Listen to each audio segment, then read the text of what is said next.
It is 6:31. You have a quorum present. You are the co-host. The attendees are coming in. Amherst Media is here. You're good to go. Okay, thank you, Pam. Welcome to the Amherst Planning Board meeting of August 3rd, 2022. My name is Doug Marshall, and as the chair of the Amherst Planning Board, I am calling this meeting to order at 6:32 p.m. This meeting is being recorded and is available live stream via Amherst Media. Minutes are being taken. Pursuant to Chapter 20 of the Acts of 2021 and extended by Chapter 22 of the Acts of 2022 and extended again by the state legislature on July 16th, 2022. This planning board meeting, including public hearings, will be conducted via remote means using the Zoom platform. The Zoom meeting link is available on the meeting agenda posted on the town website's calendar listing for this meeting, or go to the planning board webpage and click on the most recent agenda, which lists the Zoom link at the top of the page. No in-person attendance of the public is permitted. However, every effort will be made to ensure the public can adequately access the meeting in real time via technological means. In the event we are unable to do so, for reasons of economic hardship or despite best efforts, we will post an audio or video recording, transcript, or other comprehensive record of proceedings as soon as possible after the meeting on the Town of Amherst website. Board members, I will take a roll call. When I call your name, unmute yourself, answer affirmatively, and return to mute. Bruce Colden. Yes, I'm here. Tom Long. Present. Andrew McDougall, I believe, is not here yet. I, Doug Marshall, am present. Janet McGowan. Here. Johanna Newman. Present. And Karen Winter. Present. Thank you and welcome. Board members, if technical issues arise, we may need to pause temporarily to fix the problem and then continue the meeting. If the discussion needs to pause, it will be noted in the minutes. Please use the raise hand function to ask a question or make a comment. I will see your raised hand and call on you to speak. After speaking, remember to remute yourself. The general public comment item is reserved for public comment regarding items that are not on tonight's agenda. Please be aware the board will not respond to comments during general public comment period. Public comment can also be heard at other times during the meeting when determined appropriate. Please indicate you wish to make a comment by clicking the raise hand button when public comment is solicited. If you have joined the Zoom meeting using a telephone, please indicate you wish to make a comment by pressing *9 on your phone. When called on, please identify yourself by stating your full name and address and put yourself back into mute when finished speaking. Residents can typically express their views for up to 3 minutes or at the discretion of the planning board chair. If a speaker does not comply with these guidelines or exceeds their allotted time, their participation may be disconnected from the meeting. All right, so that's our intro for this evening. And first item on the agenda, the time is 6:36, and we'll go right to review and approval of the minutes from our last meeting, which was July 20th. So board members, any comments on the minutes? Johanna. First of all, thanks. The minutes are easy to follow as somebody who wasn't there. I feel like I have a good handle on what was covered. There are 2 spots where I noticed typos. So on the first page, there's an extra comma in the attendees. And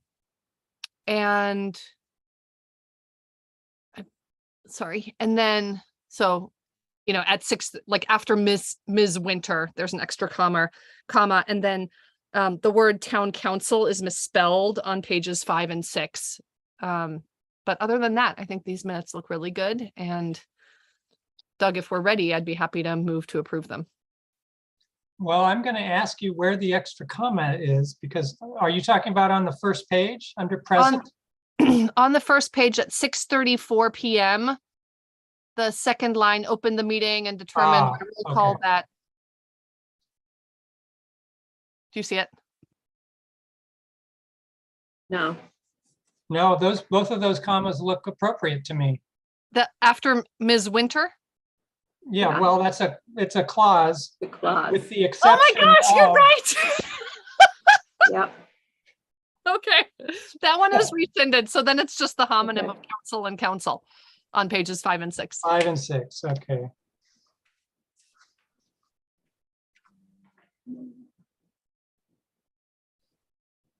Yeah. I just see that. Johanna, Where do you see the, Yeah. where is it, It, hang on. isn't it spelled correctly at the bottom of page 5? It is, and then there's another spot where, oh, where is it? On Connie Kruger's comments Yes, council, yep. on cell, and then it's again at the top of page 6. And The it's very also on page 5 under Miss McGowan's comments. So when, no, may I no. say something? Under Connie Kruger's comment, it should be counsel because that refers to the lawyer who weighed in on the topic of how does a roadway get accepted by the town. So that under Connie Kruger is correct. And what was the other one? under Janet McGowan's, which Well, I then believe, that one's probably correct too. yeah, That's correct also because Janet McGowan asked to see the town attorney's opinion. And then. Right, Miss then at the Mooring, top of Mr. page Mooring's the 6. same above. yeah. Was Yep, there at the another top one? of Page 6, those are the attorney as well. Up at page 6. It's That's great. As a non-attendee, that's, yeah, I thought they were typos, but apparently it's all accurate. So nice work. On Well- the top of page 6, it should be CIL because the people have to submit a petition of acceptance to town CIL council. Yep, And the second paragraph also has town CIL in 2 places. And then the next paragraph has town SEL, and that's right because I forwarded something that the town attorney had sent. So okay. Well, I'm going to thank you, Johanna, for reading it so closely.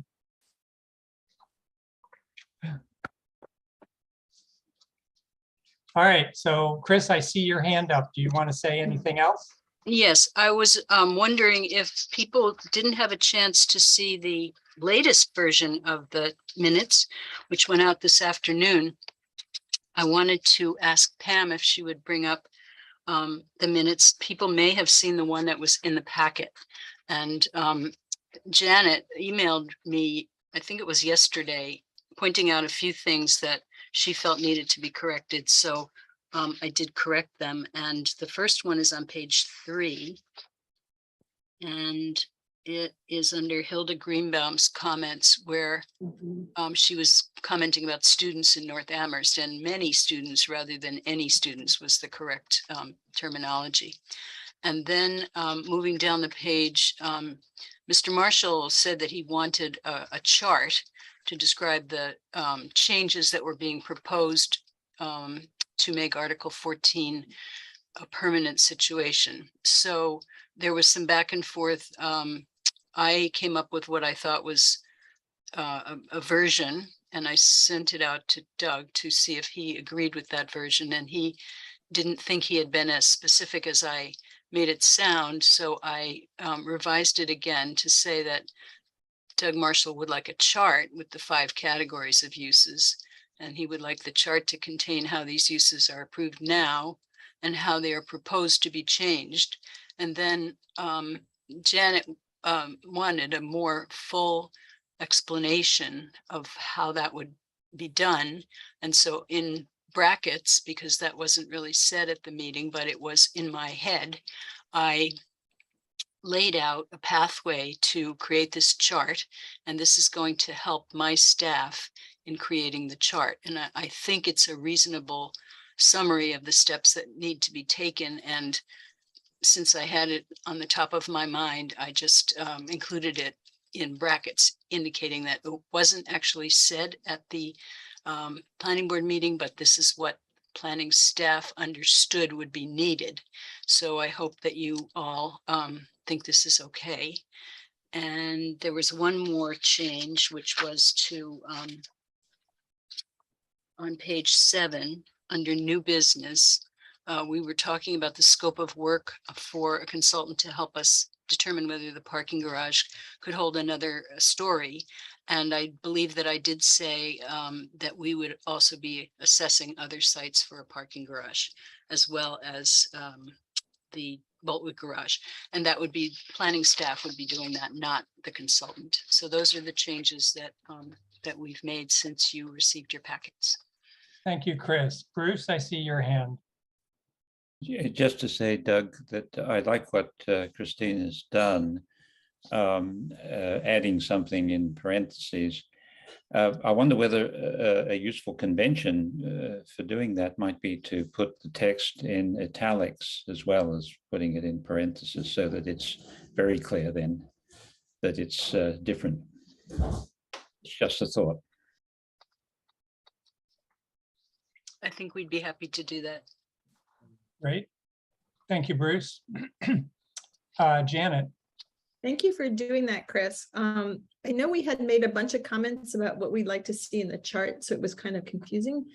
I wonder in the bracketed part, you could just write staff note, and that will be just kind of, it is a staff note, and so I thought it was important to kind of highlight, just because I thought it was important information that we wanted at the next hearing, but everybody had, a little version of what they wanted to see. So I think that does capture it. All right, thank you, Janet. Andrew, welcome. I think I saw you come in at 6:41 p.m. I wanted to put that in the record. Yeah, just want to let you know I was here. Thank Got you. it. And this is the first time seeing this. I did not get a chance to look at my email today, so. Okay, thank you, Andrew. All right, Chris, so you've gotten a couple of comments about the revisions you made, and I assume you're okay with those and can incorporate them into the record copy. Yep. All right, board members, are there any other comments people would like to make before we go to a vote? All right, Johanna, it sounded like you wanted to make a motion. I move to approve the minutes from July 20th.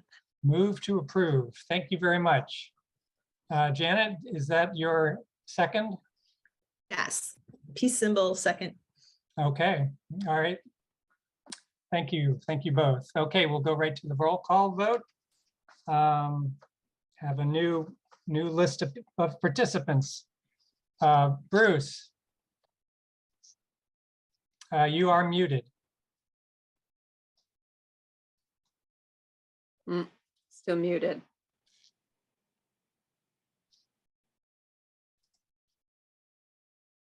Usually hitting the spacebar unmutes, but it didn't do it that time. I approve. Okay, thank you, Bruce. And Tom? Approved. Andrew? I'm gonna abstain just since I just saw him. Thanks. Okay. Janet? Approve. And Johanna? Aye. And Karen? I approve. And I'm an approve as well. So 6 votes in favor, 1 abstention, and the minutes as revised for July 20th are approved. All right, the time is 6:46, and we'll go on to the next item on the agenda, which is the public comment period. And let's see here. So at this time, the public is invited to comment about something or a topic that is not on tonight's agenda. We have 2 items on tonight's agenda. One is a sign down on University Drive, and the second is a proposed project in Olympia Place. And so we are not taking comments on those two topics at this time, but comments on other items are welcome. I see one hand. Pam, could you bring Pam Rooney over? Pam, could you give us your name and your address? Hi, Pam Rooney, 42 Cottage Street. Thank you. Since you're on the topic of meeting minutes, thank you very much, Pam, for putting those all together. They're very, very helpful and comprehensive. I was trying to, since a meeting minute is posted obviously after the meeting, there's a very nice, what appears to be an interactive link sending someone to the recordings of the meeting and or to the meeting minutes themselves. But of course, as a PDF, they don't work as an interactive link. So when I go to the meeting minutes and I click, I am not able to, in fact, pull up the meeting minutes from that previous 2 or 3 meetings back. And it gives a listing. Now it could be, I'm doing it wrong, but it gives a listing of the number like 1492-1. So then I had to go back into town documents 1492, and it was probably the 4th or 5th or 6th item within town documents that actually was the packet for that week. And I just wonder if it might be possible to include, I know, but I'm not trying to make this harder.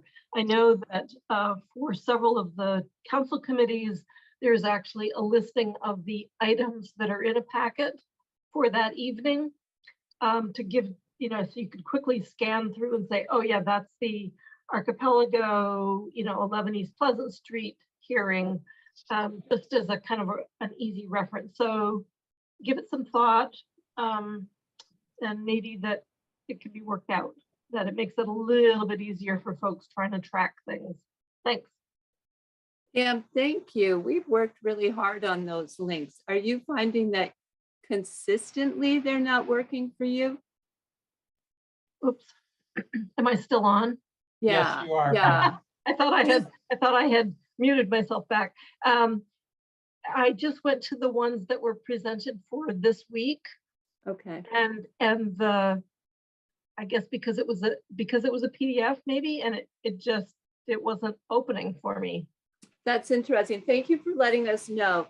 But if you control click, I'm going to take a look at it, and I'll get IT to take a look at it with me.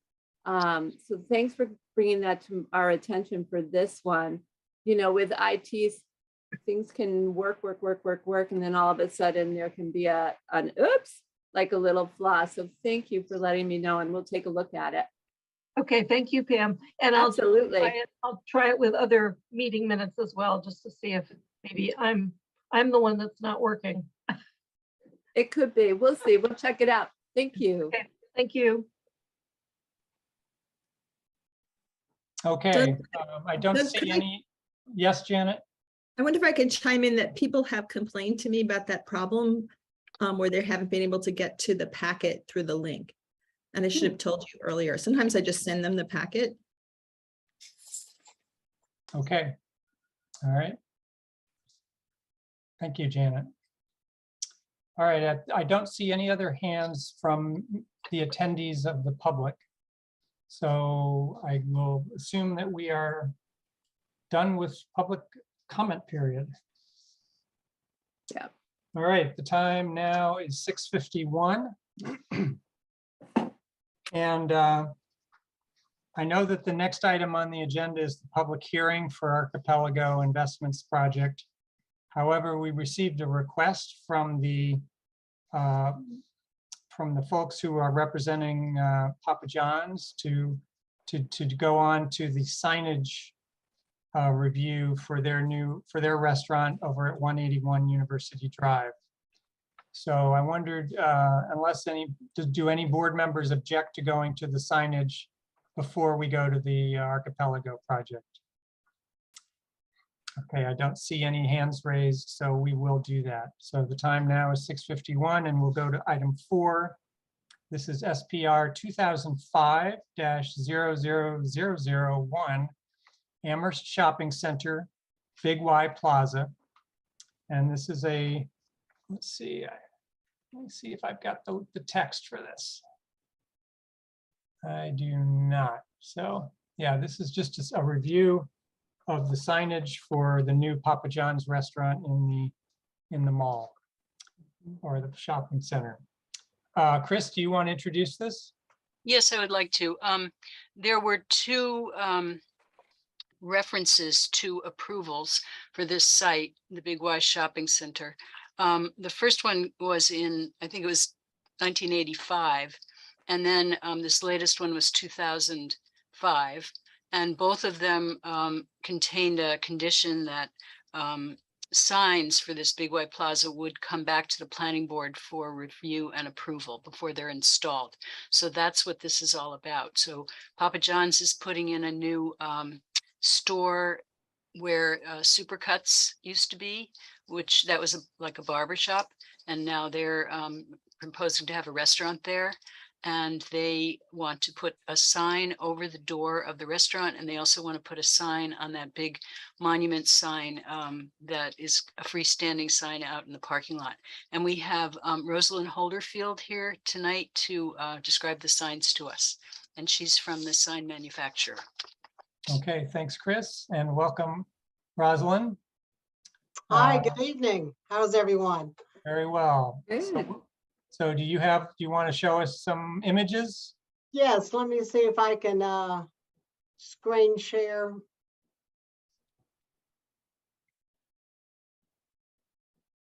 And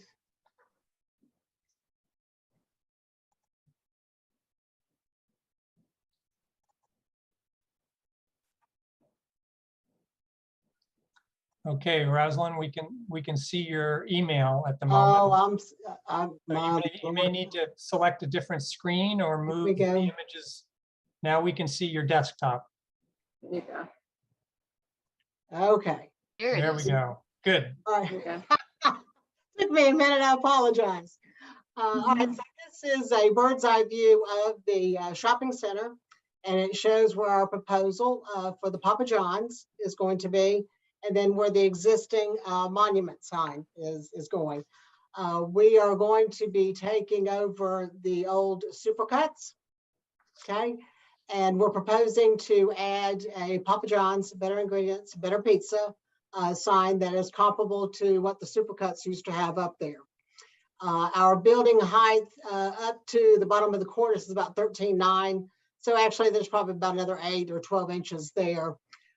We've got a lease space that's about 14 feet 8 inches. So our signage is at 17.16 square feet, and our allowance is a little over 20 square feet. So this is within code compliance for that. And y'all just stop me if you have any questions. The next exhibit is going to show the freestanding sign, which is existing. We're still in negotiations as finding out from the landlord if we'll be allowed to take over a half panel spot or a full panel spot. So what we want to do is go ahead and present both options to you, let you review it, see if you have any comments about that, and whichever one that the landlord will allow us to go with. Obviously, that one would be already approved via you, hopefully. So that is it pretty much in a nutshell. All right, thank you.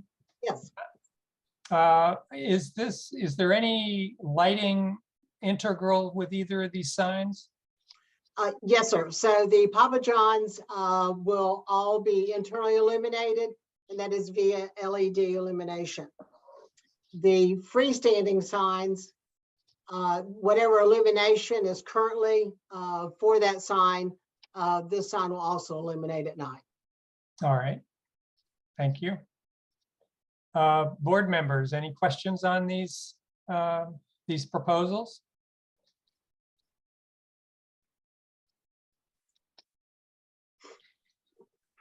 Talkative bunch tonight. So is the sign on, Janet.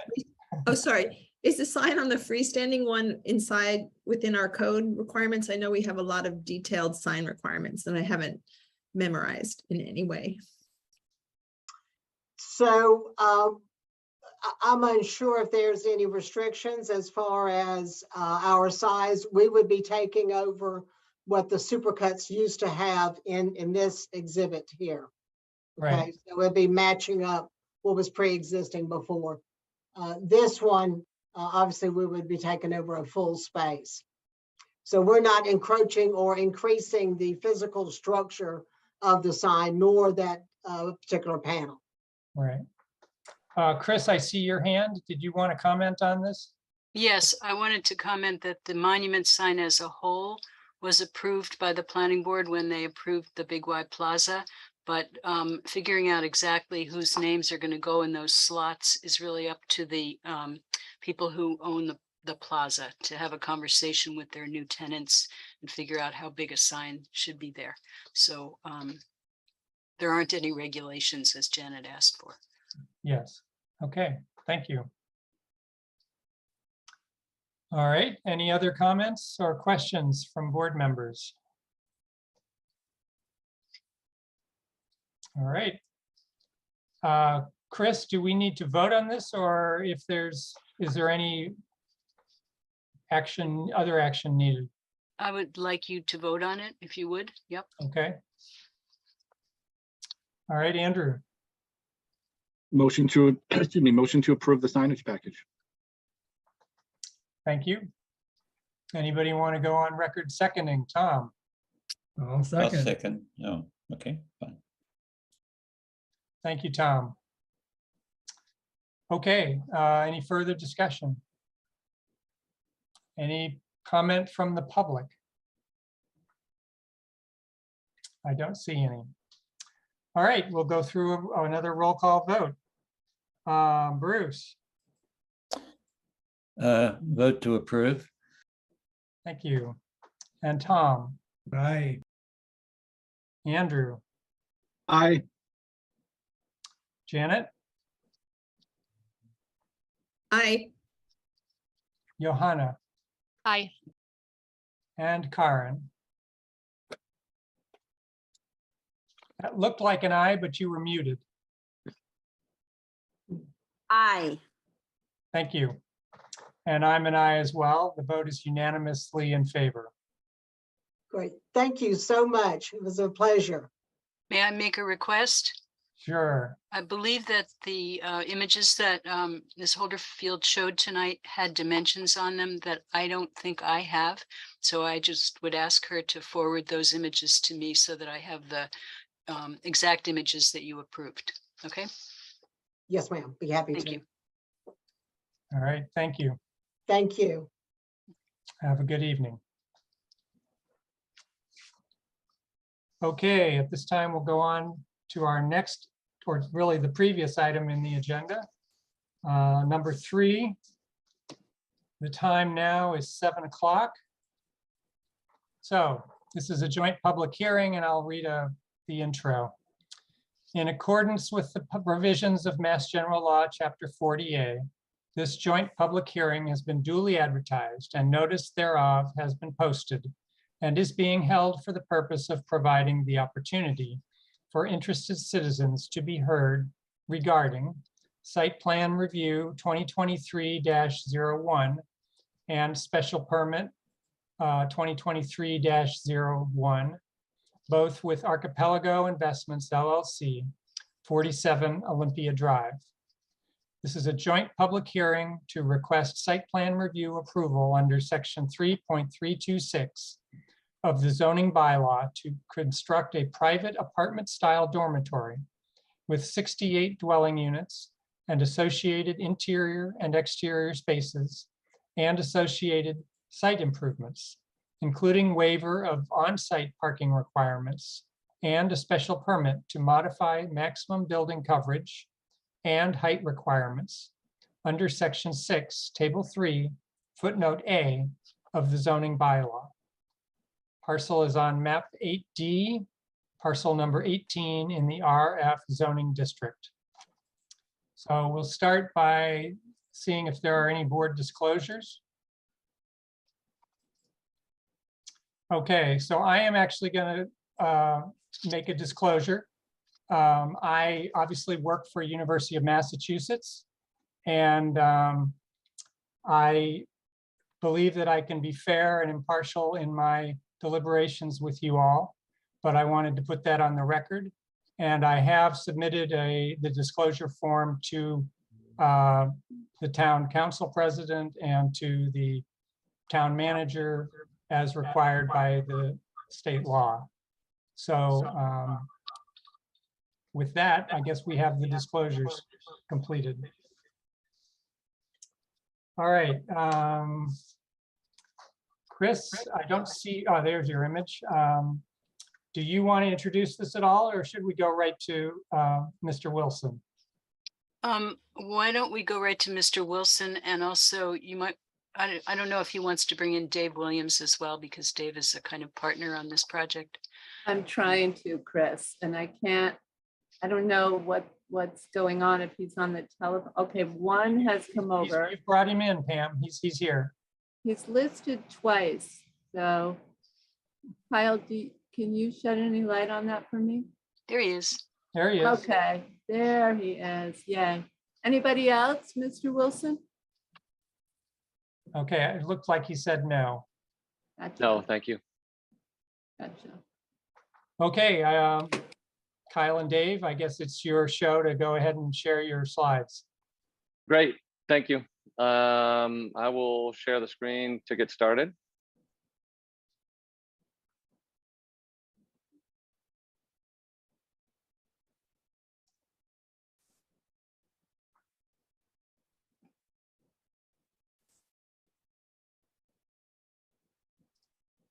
Kyle and Dave might want to introduce themselves. Sure, thank you, Chris. Kyle Wilson from Archipelago Investments. And you can, Dave Williams also from Archipelago. I could get started here with the architectural presentation of 47 Olympia. So on my screen is the architectural set. This project is next door to the 57 Olympia project that we opened in fall of 2016. It, as that was a former fraternity, this is a sorority site. It's all part of the fraternity sorority park from the 60s and 70s. South of us is Mather building for UMass, which was UMass admissions. And this is the rendering, the front rendering facing street. We've got, as mentioned, it is 68 apartments. It is a site that is about the same size as the site that we developed next door, 57 Olympia, which is an acre. You can see this site has 2 residential bars and a connector bar, which is all the amenity space for the building. And there's a service bar on the south side of the building. The south side of the building is the highest part of the building relative to grade. So all the grade drops as it heads down towards 57 Olympia. And you can see the access into the courtyard. The 2 residential bars have a strip of solar panels facing south, and the electric air source heat pumps and hot water and facing behind that on the north. We've got 2 diagrams showing lot and building coverage. You can see the lot coverage at 56%, and then you see the building coverage at 45.35%. So that's one of our dimensional special permits is we're 0.35 over. And you can see how those sit on the site relative to setbacks. This is the basic floor plan, the first floor plan. You'll see 2 stairs that face the courtyard. You'll see an entry that caps the courtyard in the amenity connector, as we're calling it. The 2 elevators are in the middle, and then you've got residential that is in each of the bar buildings, and on the ground floor south wing, we have storage, plumbing, trash, electric, fire pump because the water pressure is a little low, etc. All that occurs on the south side, and you'll see the gray box that is our generator that is just outside the fire pump and trash container room. Second floor, all the residential stacks. There's some apartments above, the storage below, and then you'll see in the amenity space, there's a stair that comes up. There's a meeting area. There's fitness on a number of different levels that is yet to be programmed, but some will have machines, some will have places to stretch, etc. You see electrical data on each closet, and then the unit layouts. Again, on the upper floor, the only thing that changes is the amenities. There's some breakout rooms and a fitness room on floor 3. Same thing on floor 4, and on floor 5, there's a fitness room and no breakout spaces. And you can see the corridor. This is the roof plan showing the ERVs and the mechanical and solar, the elevator overrun, and where we're estimating the roof drains to go over the corridors. Here are the elevations. So the building is wrapped in wood cladding with a very large glazing to cladding ratio, as much as we could take it and still meet all the energy goals that we have. You can see the height of the building relative to the average grade at the street. You can see on this upper elevation how the south side on the right is higher than the north side on the left, and how that grade pitches down. Where the foundation is exposed, that's the elevation that's facing our building next door, 57 Olympia. And you can see on the rendered elevation to the north, that's the facade that faces 57 Olympia. Again, you can see the rendered elevation on the south, where we're cutting into the grade to make the slab work. There's one unified slab for accessibility across the whole first, second, third, fourth, and fifth floor with no ramps. And then you can see the back elevation that faces the conservation land on the rendered elevation to the east. This rendering makes the facade look black. In the middle, it is horizontally mounted wood that is stained or has the burned finish to it, but it is a wood finish in the center of that east elevation facing the conservation area. A couple more elevations of the courtyard and the interior courtyard elevations that show the stairwells that will be lit, will be active, engaging people to use the stairs to drop down and occupy the courtyard on both sides, on the north elevation, south elevation within the courtyard. And then we've got a couple of renderings. This one is from the street. Again, you can see the building standing tall, the wood cladding, the large glass windows. You can see how the grade steps, the entry to the courtyard, and how the building, as it goes back in the courtyard, opens up and goes back towards the amenity connector. This is from the amenity connector looking out. This rendering doesn't exactly match our landscape, which we hope to update for your next meeting, but the intent is the same, is that we have this landscape courtyard that is accessible and usable by all the folks and the tenants in the building, and creates an amenity space that allows people to gather, come out of the stairs, come out of this connector corridor. If you're connecting from one residential side to the other, if you're using the elevators and crossing over, you always look west into this courtyard or look east into the conservation area. This is a view to the back where you can hopefully kind of see the horizontal wood represented in the rendering, which shows the step down and the elevation facing west. The next is some basic materials for woods, the cedar wood screening and the blackened metal panel that we'd use on the around the windows. I will take you into, I'll leave this open. Take you into civil quickly.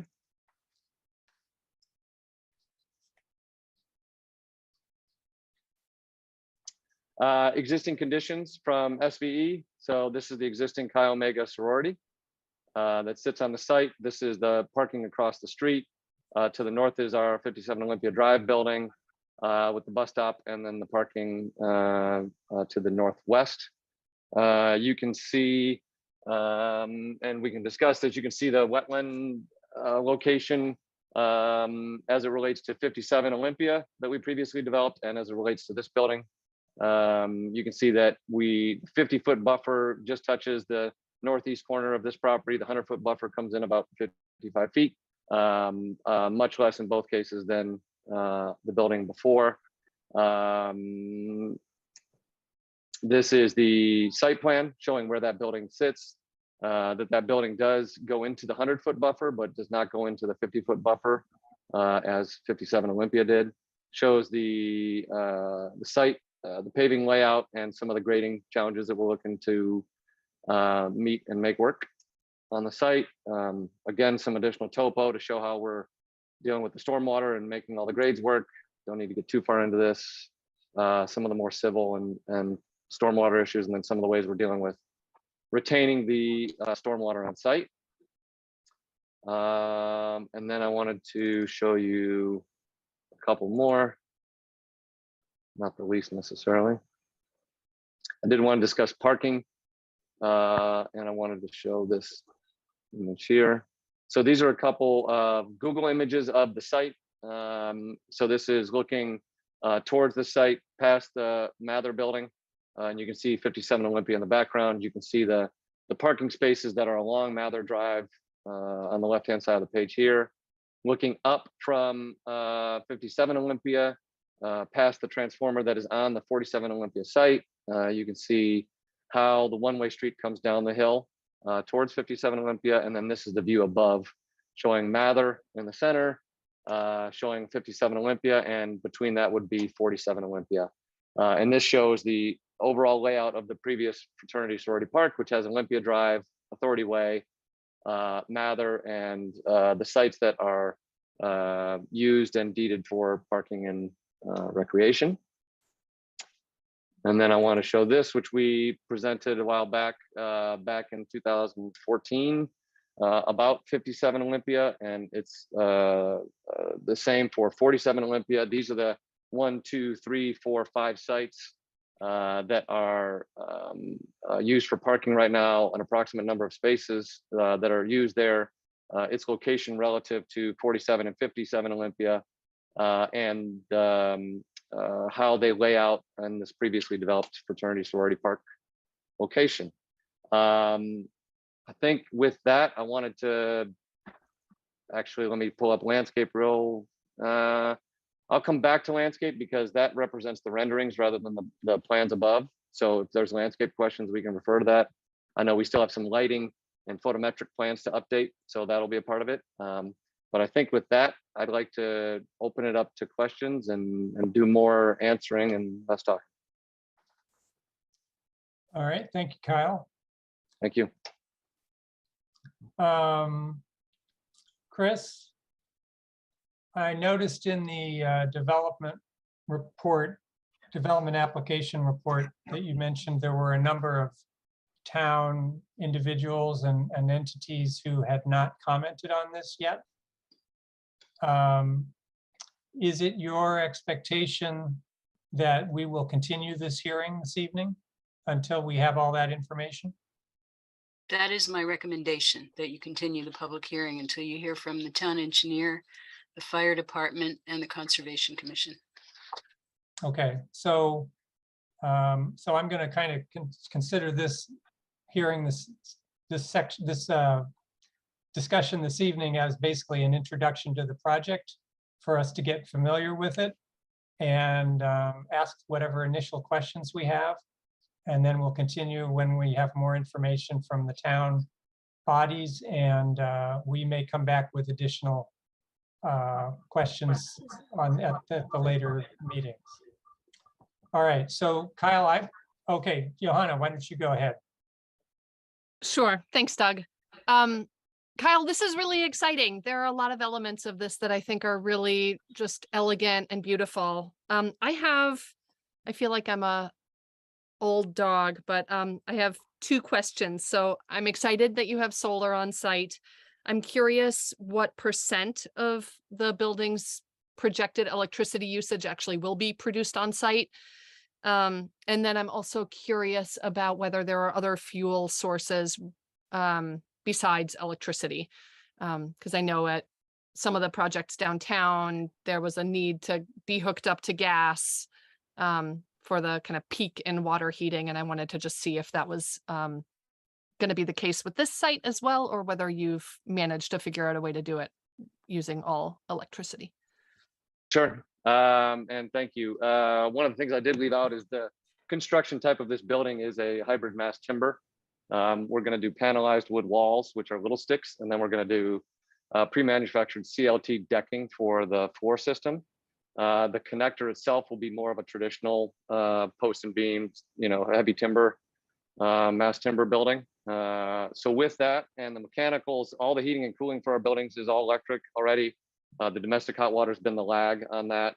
We've always needed gas or propane to solve for everybody potentially taking a shower at the same time. There's a new technology that we're deploying downtown that we want to deploy here as well, which is CO2 based all electric heat pumps for domestic hot water, which is great. We're excited that that technology is finally available. It's likely that we have one big couple 100,000 BTU hot water heat pump on the roof of one bar and one on the other. It increases our storage needs in the ground floor. So that's why we got a little more space on the ground floor and the south for that to hold those tanks. So we still do have a generator shown on the south for life safety, which will be fossil fuel based. But our hope is that everything else, the heating, the cooling, and the hot water is all electric when we open this building. With the solar facing south as the roof screen, it is and all of the heating, cooling, and domestic hot water all being electric. The solar makes a small dent in the overall electric needs of the building. In order to provide for all of them, we'd have to we'd need more. There's not enough roof space to accommodate for all of that. So the hope is to continue what we do here, where we buy. We're fortunate in Massachusetts where you can buy green energy very efficiently. So to supplement the solar on site with some effectively purchased energy from Eversource or similar. All right. Johanna, you have any additional questions? Nope. Okay, thank you. Go on to Andrew. Thanks, Doug. Thanks for the presentation, Kyle. I have two quick questions. I guess starting with the comment. Also, looks stunning. Very impressive. Very creative, I think, in terms of how you're using the connector space between the buildings. There's probably the materials, and I just overlooked it where there's a lot of pages in there. The intended tenant is going to be students, or it's open to the UMass community, or it's open to anybody? It is students, matriculating students. Okay. All right. And then I was just curious if you could go into a little more detail on the parking, because I know you're looking for that waiver. I see there's a lot of spots. Have you connected with the university yet? Any sense of whether those spaces would meet, the current capacity plus this new capacity? So we're fortunate that we've been able to operate 57 Olympia since 16. The university has been great to work with in terms of the lots across the street. There have been improvements to that. There have been improvements to the street lights, and some rocks gone down and paving and plowing and all that stuff, which is always tricky. We also have 3 bus loops that now pass through here, 34, 35, and 36 on PVTA. So in addition to the campus loops, now this also links up to the loop that brings you down to Atkins, which is great. Our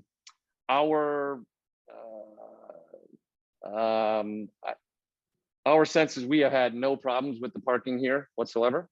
That the UMass has retreated somewhat from Mather relative to what we've noticed in terms of parking loads up on the Chi Omega, the upper lot here. And we think that there's plenty of parking as it stands, and that the relationship that we've set up with a unique history here between our buildings and the property that is we have deeded rights to, but that UMass is maintaining, and the tenants purchasing UMass parking permits seems to work very well. Okay. Happy to see or hear that there's a great relationship there. It seems to me like there would be enough capacity, but I think, certainly for the next time we connect, would be great to have a little bit more definitive statement from the university on how you can make this, be a bit more codified, I guess, right, in terms of what you'd actually have access to. But again, exciting project. Thank you. Okay, thank you, Andrew. Tom, you're next. Thank you. Thanks, Kyle. Thank you. I actually really appreciate this building as well. I did have a question about parking to follow that up, but to move on, my other question was in regard to this connector. I'm looking at the west view, or the view of the back looking west in our packet. It's PR 40.03. And what I love seeing people in the ground outside here in this connection. I'm just wondering if this is accessible and how, because of the grade change, I see stairs, I see a railing, and I'm just curious if there is a way for people to get out here in an accessible way. All of our buildings are pet friendly, and what we've noticed at 57 Olympia is there's a lot of pets, and there's a lot of folks that do a loop. When we developed 57 Olympia, it was shortly after Blarney blowout, and there were a lot of concerns about access to a courtyard and all the consternation that may come from that. We're fortunate, obviously, none of that's occurred at Olympia, and we don't see that occurring again. So the thinking here is that this is for tenants if they want to access this back area, that there is an ability to do so. And that if there's an informal loop that wraps that building, that you could also come out to this back patio or come down to the backyard. Kyle? Yeah. I interpreted Tom's comment as, is there an actual accessible route? Yeah, handicap For accessibility. handicapped, people in a wheelchair who are your tenants to get to this exterior area? I think that the accessible access to that is either on the south side, which we would do through the landscaping, or would be on a ramp from this back stair in the rendering shown here. So, Tom, would you like to see that illustrated? Yeah, I think I'd like to have a better understanding of that. I mean, because I do think it's, I like the greenery in the interior courtyard. I think it's quite beautiful. But it's a kind of manufactured landscape, and in a way, this is probably one of the more beautiful views of your building and from your building. And I, if some people have access to that space, I'd like to see all people have access to that space in some way. So this is something I would hope to see. I agree with that. And I think on subsequent, our 45.36 might be a little larger as we look to integrate a ramp into that. Okay. Thanks, Tom. And the discussion reminded me that we skipped over our site visit report.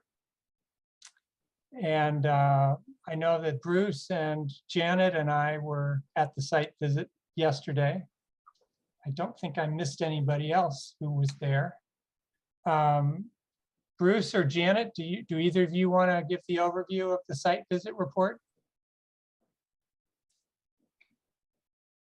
I'll defer to Janet.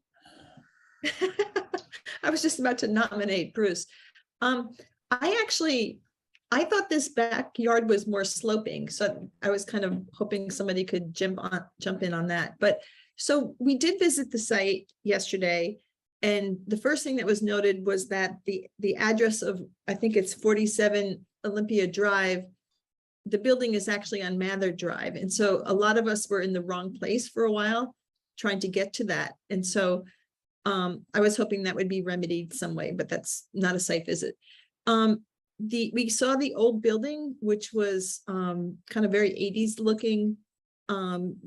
We talked about the slope, and I think Doug had some comments about, handicapped accessibility from the parking lot right in front, and where the building where the slope would be corrected. And then we talked about the length, the size of the retaining wall. My recollection, which might be wrong, is that the site slopes down in the back, down into the wetland, into a conservation area. And it was hard to see the ends of the property because they were sort of far away and mapping wasn't great. So anyway, so that was that part. The site is filled with mature trees. I think it sounded like most of them would come down. It's very close to the building, Mather building, and it wasn't really that visible to see. It's right, I mean, it's right next to Olympia Place. So obviously very visible to the residents of Olympia Place. It looked like people in Olympia Oaks, which is a affordable housing community in back, would not see this building and can hardly see Olympia Place during the time of green leaves, but it would be very visible when those leaves were down. There's also another community on the street next to, which somebody has to help me with the name of, that is fairly well screened both by deciduous and evergreens. Bruce, please jump in. Yes, hear I you. We could can add, if that's okay, Doug. Sure. Everything that Janet says, and then I'll add a couple of things. First, I think I was struck by the, as Janet said, we went around the existing sorority building, which is really abandoned pretty much. So it was a bit like walking around a ruin. It's a smaller footprint, but it's a big enough building that you get the sense of a big building, a building on the site with the perimeter. I was struck by the conservation area, which is on the diagram we're looking at now to the right. And there will be potentially, I think, a very interesting contrast between what will probably be a quite groomed landscape contained within that interior triangle, and quite a wild landscape that will be connected to the site through the end that the rear that Tom was asking about accessibility to. And I think I would really support the introduction of a ramp so that it truly was code compliant, accessible, even for folks who can only get down into that level to experience the conservation area, and for others who can walk into it, it's really it's an open space amenity here. So one of the questions that I would have later is it has to do with open space, but we have to, I think, remember that there is this protected open space out behind the building. The other thing that we did, I think that at Dave's invitation, we went into the neighboring building. And that was quite an eye-opener for me anyway. I guess because of the concrete pavements that I had seen around, I wasn't really ready for the rather elegantly upscale interiors, which I imagine now will be similar in this building. But it is with all that glass that Carl was talking about earlier, that you can look out, and there's certainly something to look out to here. So those two additional experiences from the site visit were influential to me in helping me understand what's being proposed here. All right, thank you, Bruce, and thank you, Janet. Anything else? I wanted to also add the parking lots. I don't know, Kyle, if you can put up the picture of all the parking lots again. Going down Olympia Drive, it's kind of an eccentric space because as you go down, there's like a lot of lots that are owned by UMass. I mean, just lots, and kind of looks like a storage area, some different construction equipment. But the area does have a lot of very large parking lots. There's one right across from the Mather building. There's parking spaces across from the Mather building. There's parking slightly behind that. There's a dirt parking lot to the left of Olympia Place. Yeah. And then there's this giant one, which also looks like dirt. So there's quite a bit parking. we talked about what I found very confusing and couldn't follow in the documents, but this was a subdivision where all the lots were deeded access to the parking lots, the land for either parking or recreational use. And Mr. Wilson felt like that would guarantee parking for the people of Olympia Place and 47 Olympia Drive. And so that was an issue. So there's like a legal right of access and use of those. But currently the residents of Olympia Place are applying to UMass for parking permits. Okay.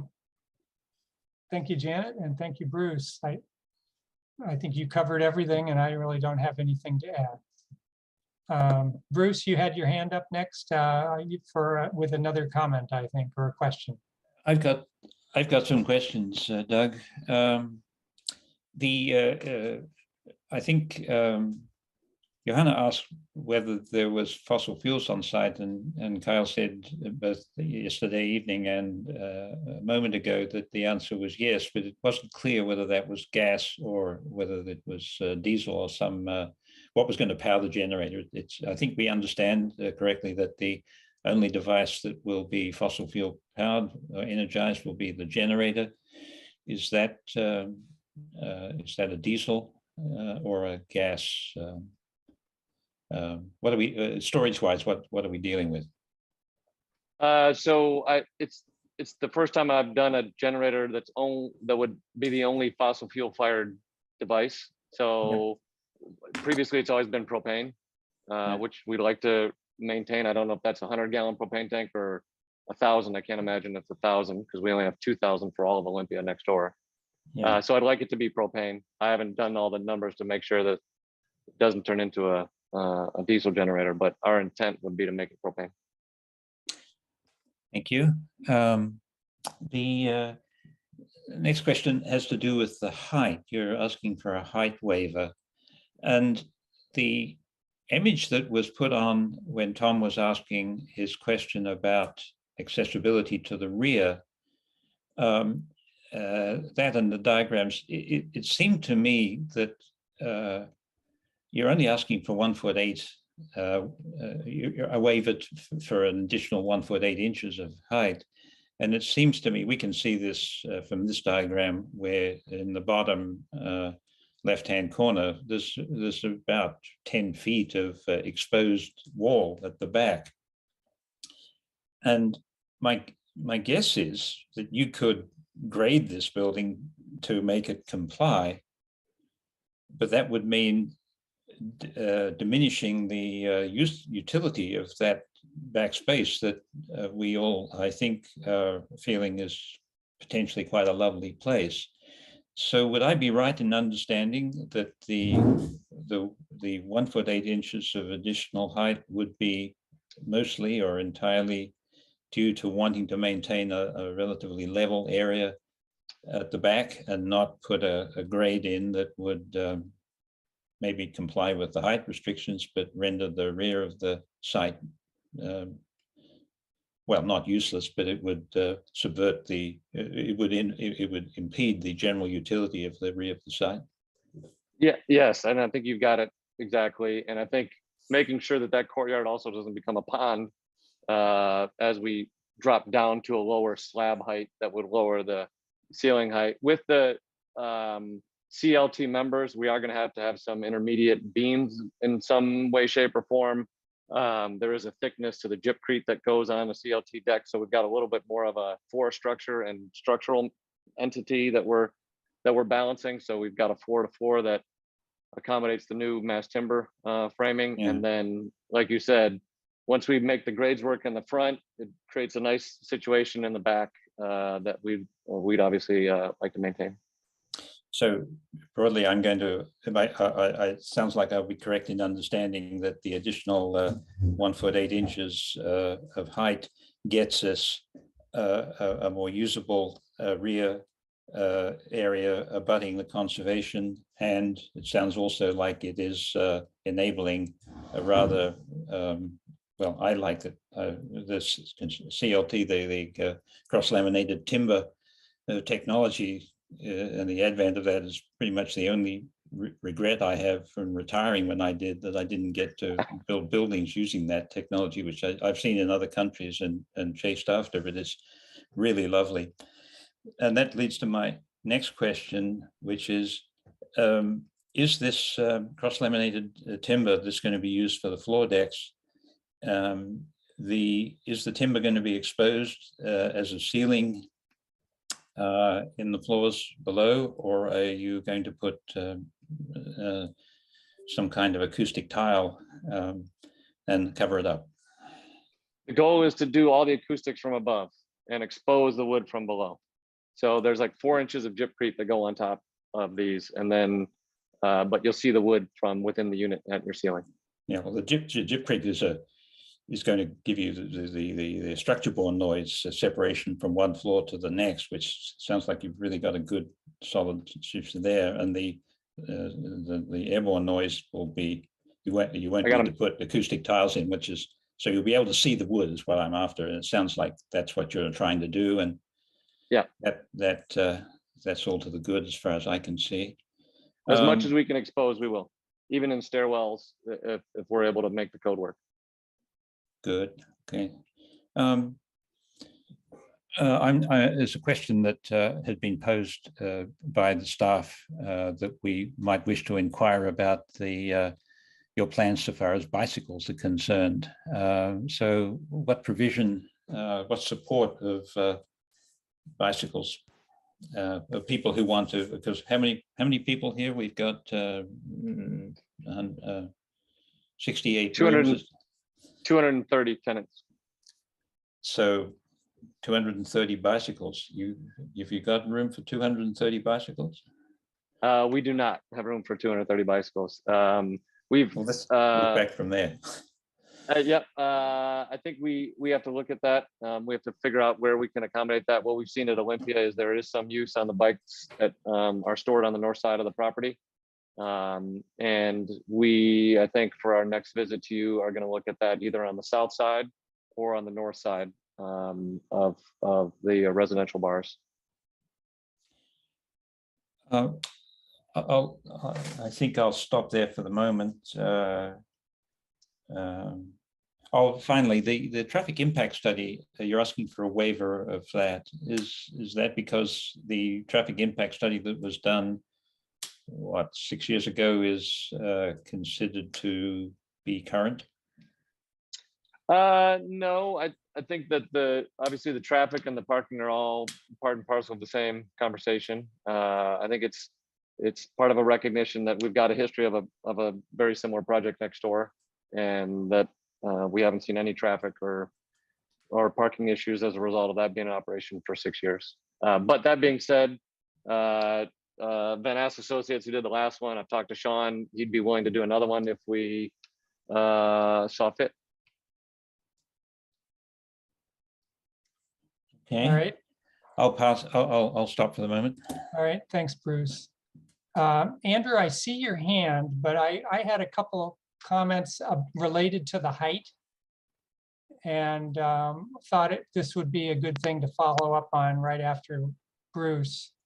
So, so Kyle, the first thing my understanding is that the measurement of the height for the zoning regulations is along the street elevation.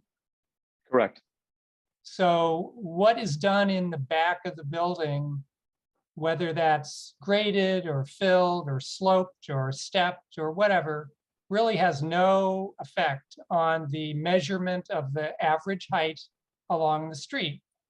Is that so? I know Bruce thinks, he was hoping or thought that there was a connection between the height and the grading in the rear of the building.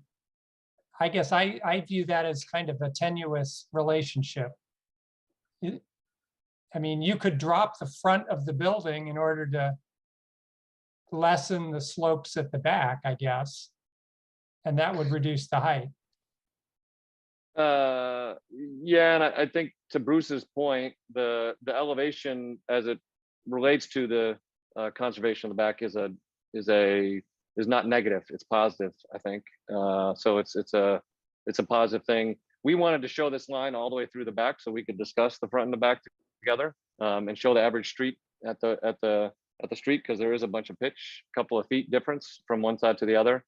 But you're right, it is 56.8 from the average grade at the street to the top of the roof, Okay. only then relative to the street. So then the second question I had was, you've labeled your dimension line to the top of the roof. And I noticed that the dimension line doesn't go to the top of the parapet.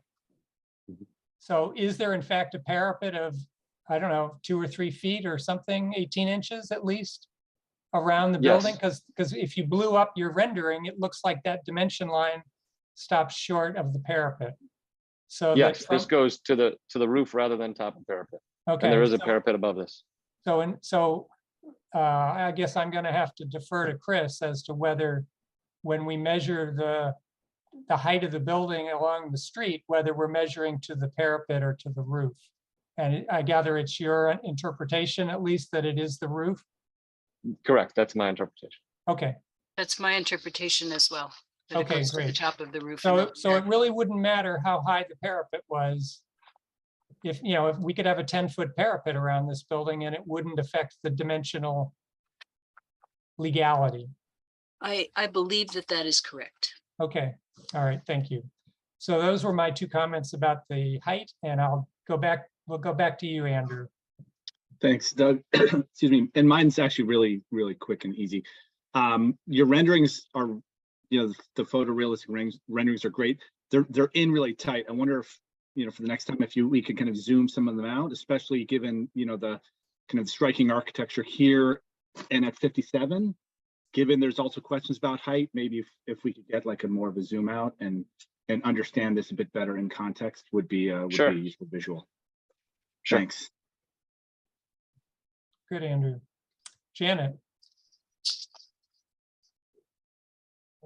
I have a bunch of questions. I have a question about height too. So I understand that you measured 56 feet, 8 inches to the roof height, but how high does it go beyond that point if you count in the solar panels?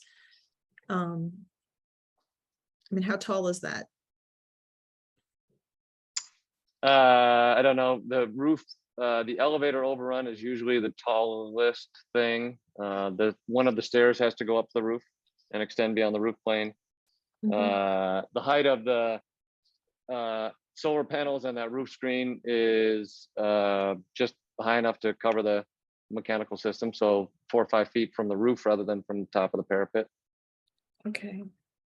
The other I had a bunch of other questions.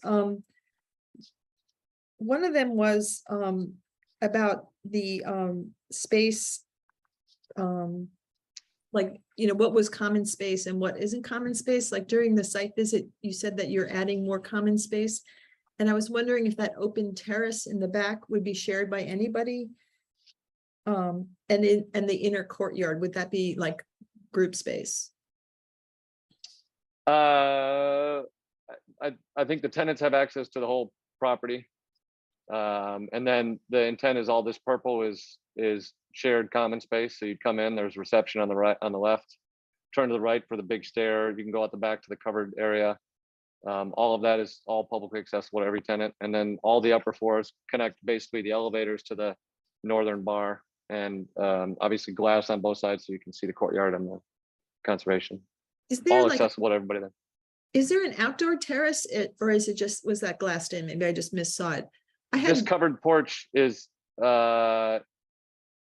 outdoors and covered. Okay, and so that's all accessible to everybody. Correct. I wanted to see a traffic report because when I read the old one, which was we just got a few pages, it wasn't clear when it was done and it was sort of speculative. The engineer was assuming, only 30% of the people would have cars.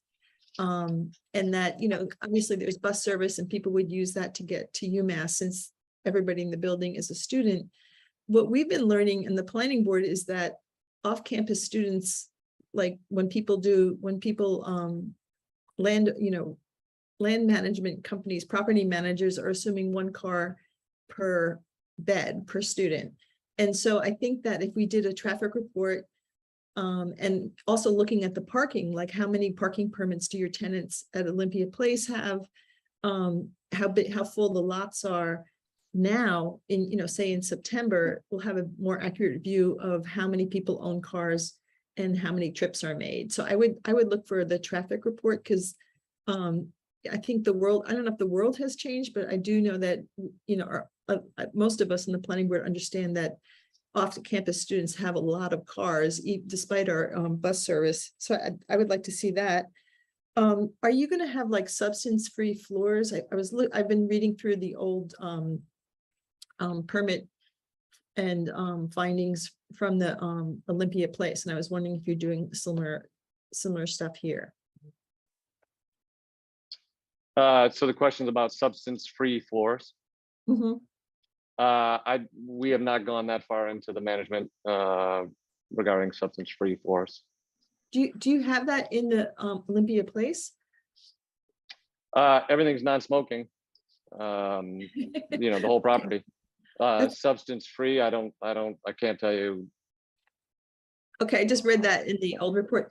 And then in Olympia Place, you have an on-site live-in supervisor, you know, building superintendent, and then you have 24-hour reception.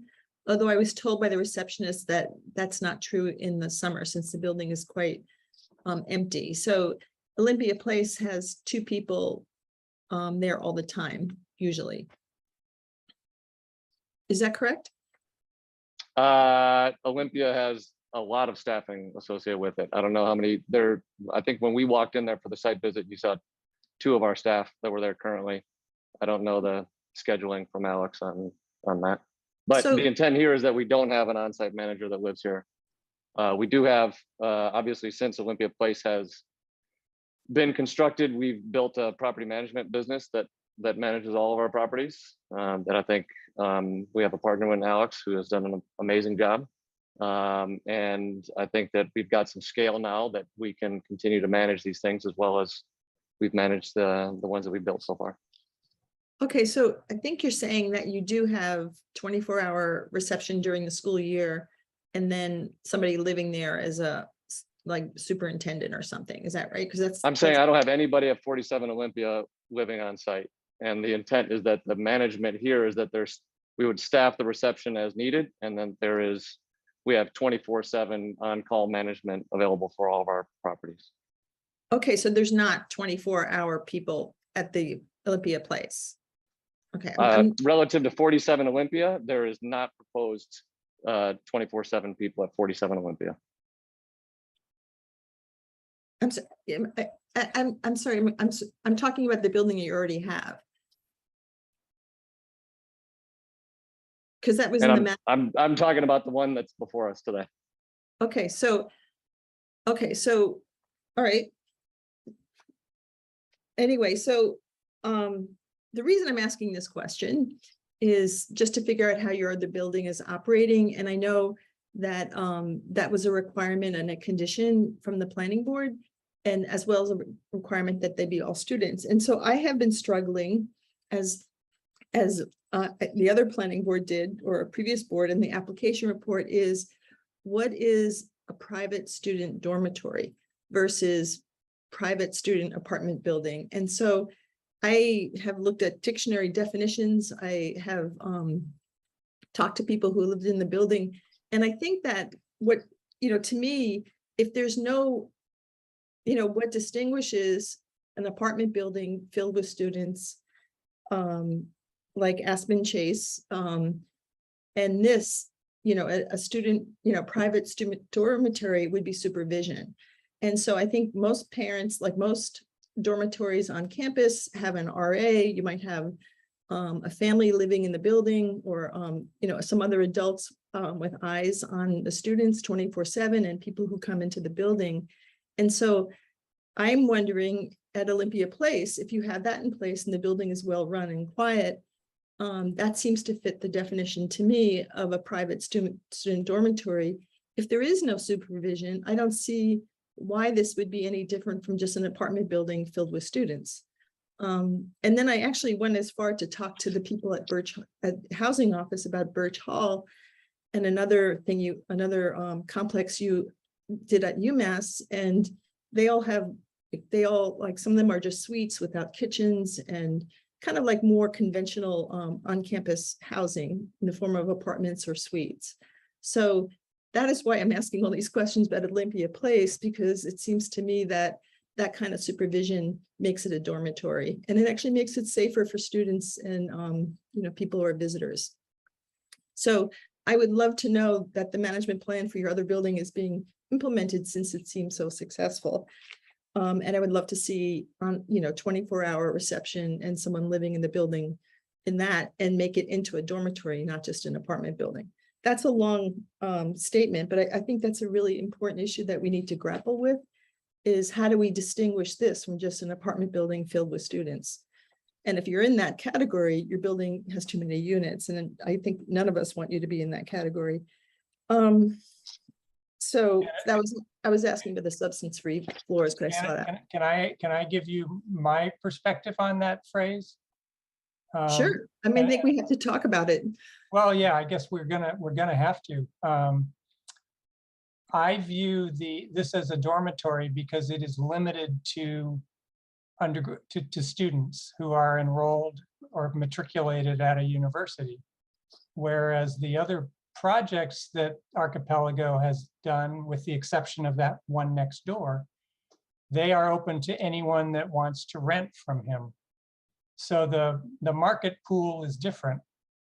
And now I realize that some of those buildings may be predominantly students, because that's the market he's attracted. But I think the difference here is that it's limited. I mean, he is statutorily limited to only having leases from matriculated students. And I guess when I look at a lot of the residence halls at UMass, they don't have on-site supervision 24/7. So I don't view that as a condition for becoming a dormitory. At UMass, do they have RAs on the floor? Oh yeah. So there is some of that. I don't know if there's an RA in every building. When the RAs are sorry. Yeah. Okay, so I mean, we can come back to that, I guess. Or we can continue now if you want. Well, I would look for a condition of its matriculated students, and then also 24-hour reception, and maybe not in the summer because it's building's almost empty, but also an on-site live-in supervisor. And I think that Mr. Roberts has done that on much smaller projects. And I think in this case, it's a building filled with students, and people could have substance issues. There could be some situations where having an adult in the building would be good for everybody, and also particularly make it more like a dormitory. I looked up, we can look at the dormitory stuff, but I was struggling with the legal distinction, and I thought, well, if it's a private student dormitory, the expectation would be that it's kind of run like a dormitory, not an apartment building. And so otherwise I'm just lost. I mean, I know there's lots of student apartments in Amherst. I'm not sure if they limit to students. I'd have to look around to the different Aspens and things like that. Or if they're all students, but but if they're like that, and this is like that, then I don't see really the difference. Let's see, I had another question about, actually, I'll just hold for a minute. Okay, Janet, thank you. Chris, do you want to comment on that conversation at all? Well, when Olympia Place was first introduced to us, we did struggle with this issue. The Olympia Place model was likened to the dormitories that are on Eastman Lane, and I'm not exactly sure what they're called, but they were then the new dorms on Eastman. That'd be the North Apartments. North Apartments, yes. So Olympia Place was described as being like North Apartments. So there may be some way that we can, find out how North Apartments is managed. there was conversation during the Olympia Place review about having someone on site 24 hours. That was early on in the work of Archipelago in town. And at that time, they didn't have a company that was managing their property. So there may be some need to change how they describe what they're doing at Olympia Place if they don't have 24-hour live-in manager. In the end, I think the planning department and the planning board became comfortable with the idea of an apartment style dormitory in this RF zoning district. It's really a place where, it's probably the only place in town where the town, meaning people in town hall, and also many of the residents that I spoke with felt like, okay, this was a place that was originally set up for students, so it makes sense to have students be here. There's often a resistance to having, buildings built purposely for students. And that was a reaction that we had to Aspen Heights when that came along, that the Zoning Board of Appeals didn't want it to be just for students. They wanted to be able to offer it to whomever came along. And part of it is that when you have an open building like that, you're required to have affordable units as part of the building. In this case, we wouldn't be requiring affordable units because we would know that the tenants here actually wouldn't be eligible to have an affordable unit because students are not considered an eligible class of people who's allowed to have affordable units. Now, of course, a family can have an affordable unit and then also have a student who's a member of the family. But as a general rule, students are not eligible to rent affordable units. So that's a way that this is different from the average residential use that we have in town. So yeah, I think this is an ongoing conversation, but in the end, the planning board and planning staff became comfortable with this idea when Olympia Place was presented. And we think it's a good model and we think it's been well managed, and we are not aware of a lot of complaints about it. So I guess that's what I have to say. Okay, thanks, Chris. Janet? So when I read through all that material about the planning board deliberations and it seemed to me that the management plan was quite extensive and taking care of the students who were going to be there with the on-site 24-hour reception, because students are going to be coming in late as well as their friends. And I think that's safety issues for people. And then there was going to be a live-in superintendent. So if that has changed, then the management plan has changed. And I'm not sure if they have to come back for that, but I didn't realize that there was a possibility of change. And if I don't know it, I guess I don't know if anyone else does know that.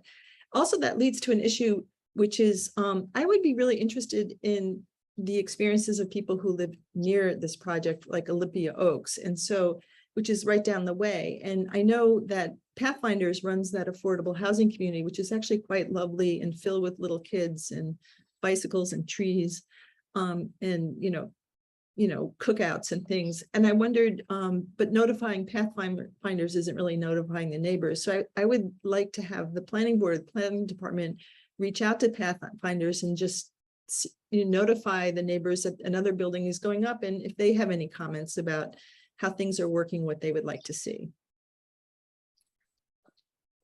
All right. Thank you, Janet. I see that it's 8 o'clock. We customarily take a break at this time.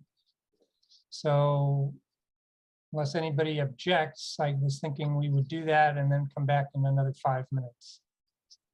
Anyone object? No. All right, so the time is 8:01 and we'll reconvene at 8:06. Please turn off your camera and mute your microphone.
Hey, Karen, just wanted to say hi. I haven't been on a call for formal introduction yet, but anyhow, I know that'll happen again, but just hello.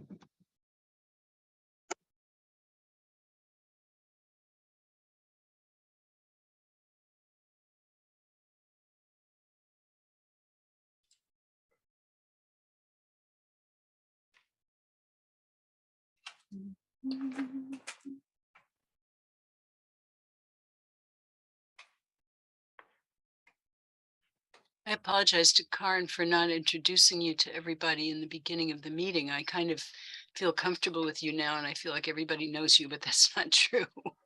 So maybe Doug would like to make a formal introduction when he comes back.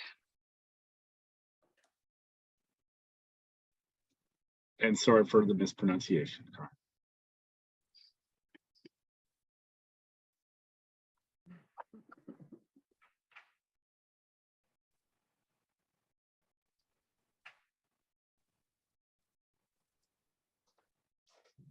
Okay, 8:07. Doug, a topic arose while you were gone, which is Okay. that we never formally introduced Karen to the rest of the board.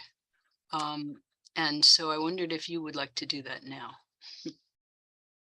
Well, okay, I think I should just say we welcome Karen Winter to the board. This is her first meeting with us. Karen, do you want to elaborate on your background or why you're wanted to sit with us on this board? Anything you'd like us to know about you while we get to know you? Yeah, thank you for taking time to introduce me. I really look forward to working with this group. During COVID, I started to watch planning board meetings and other meetings and being part of the local historical society. I was just so impressed with the caliber of the people that work in the Amherst government, both the staff and the volunteers. I always how carefully you weighed everything, how thoughtfully you listened to the people that from the public who chimed in, and I just wanted to be a part of it. I think through my experience living in Europe and being related to people who develop all kinds of magnificent, wonderful places in Berlin, I thought that maybe I could offer a kind of a unique sort of something that comes from far away, maybe a different way of looking at things. I realize many of you travel and have this too, but I just wanted to be a part of it. So thank you for introducing me, and I look forward to working with you. Okay, thank you, Karen. Okay, we were discussing Kyle's project. Janet, do you have some additional questions that have come up? Well, I just wanted to sort of explain a little bit what I was talking about, other than the legal issue, which of course, is super important. So I did some reconnaissance. Like, my son has been over to Olympia Place. He has a friend from Amherst High there. I talked to him, the friend. It's you go inside, it's beautiful. It seems very well cared for. There's a lot of public space. You're expanding in this building. I'm not anti the building, but I'm very pro zoning and pro zoning bylaw requirements and making sure they're interpreted correctly. To me, Olympia Place seems to be very functioning. The former tenant said it was kind of a quiet building, partly because there's a lot of international students, and then and it was just kind of a quiet place. But he could have friends over, he could have parties, kids could play pool and stuff like that. And so it seems to me this is a very functioning building. And so when I was looking at the management plan for it, I was like, well, that's the special sauce. Let's look at that and apply it next door and make sure we continue that. I'm beginning to wonder, though, about what projects we have in Amherst and when we require on-site site management 24-hour. I sort of remember when Kendrick Place was going in that they wanted to have a receptionist 24 hours. And so I would love to get a list of those different management plans and requirements in different parts of town. I know in Barry Roberts' most recent Fearing Street, which is just 24 units, he was planning to have on-site live-in management. And so I just think we need to, I just think it's an important issue. And, you know, if one place is working really well, why not do it next door? And if we're not going to do it next door, how does that not just turn into an apartment building for students? Okay. Thank you. I don't see any hands, so I will ask a couple of questions that I had. Kyle, the first one was, I wondered if you could go into further detail about the stormwater management. You know, I didn't notice where you had a reservoir you were going to collect runoff, and obviously having the conservation land at the bottom of the hill. We want to be sure we don't damage the town conservation land. And Karen, I do see your hand. I think I'll wait till Kyle has addressed the stormwater. Do you want me to share the screen and show the symbol? Yeah, if you don't mind. No problem.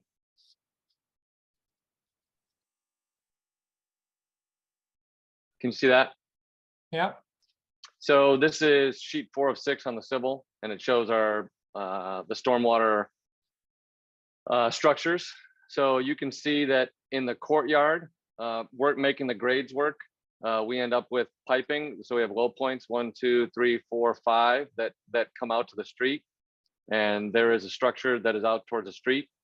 And then you'll see in the back, we're catching roof drainage and putting in Cultex that are out towards the bottom of that, the steps and future ramp that collect it on the the east side of the property. So on the east side, we've got Cultex. We've got 1, 2, 3, 4, 5, 6, 12 of those stacked together that we would grade over. We have another 5 down here, and then the low points on in the courtyard go right out to the storm sewer, and then we are able to keep the flow off-site below existing at or below existing conditions. So in terms of structure, the majority of those are on the east side as you look out towards conservation. And could you tell me what a Cultex is and what happens to the water after it's all collected in there? The Cultex retains it. It's they call it retain it. It flows in and it drops, and so it slows. And so the event of a 100-year storm, it takes a while for that to flow out or go off site. So it slows anything in the event of a large storm. And you can see the arrays up on the top of the screen. And where does the water go from the Cultex? Is it discharged into ground and it's percolated in, or is it piped up to the stormwater? So the portion of the stormwater that goes to the east and goes into the retain it Cultex then goes out to a level spreader that is on the northeast part of the site. Okay. And so anything that comes out hits gravel and gets dispersed on the site. Okay. All right. Thank you. You bet.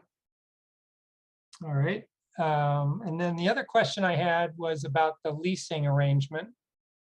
Chris had noted that it looked like you were leasing by the bedroom rather than by the unit. And I wondered if you could confirm that and just talk about if you've done that in other buildings and how that works. Yep. At 47 Olympia, we would lease by the bed. That works quite well. It allows each parent, if all of us are parents and 2, 3, or 4 of our children live in one unit together, that the liability for each of us as a guarantor of our student is limited to our student and not the entirety of the lease. Okay. So a better situation for tenant and guarantor. And have you had situations where there was irreconcilable conflict between people in the same unit? And how did you deal with it? I would defer to Alex on that. Absolutely, there have been, some property management requires a lot of engagement. So I would say that Alex has been able to manage that very well. Okay. Haven't had any problems arise from that that I know of. All right. Chris, I see your hand. Do you want to comment on any of what's come before? I wanted to comment on the stormwater design and to note that I spoke with Erin Jacques, who's the wetlands administrator. She's the staff liaison for the Conservation Commission, and she noted that there was no information about soil test pits having been dug in the locations where these retained structures are to go. So if you have that information, that would be useful information to give us and also to give the Conservation Commission when you go before them. Okay, thank you. Thanks, Chris. All right, Karen, you're on. And you are already unmuted. Oh, I'm already unmuted. Okay. Bruce brought this up a little bit. So with my European background, I'm honing in on encouraging bicycle use.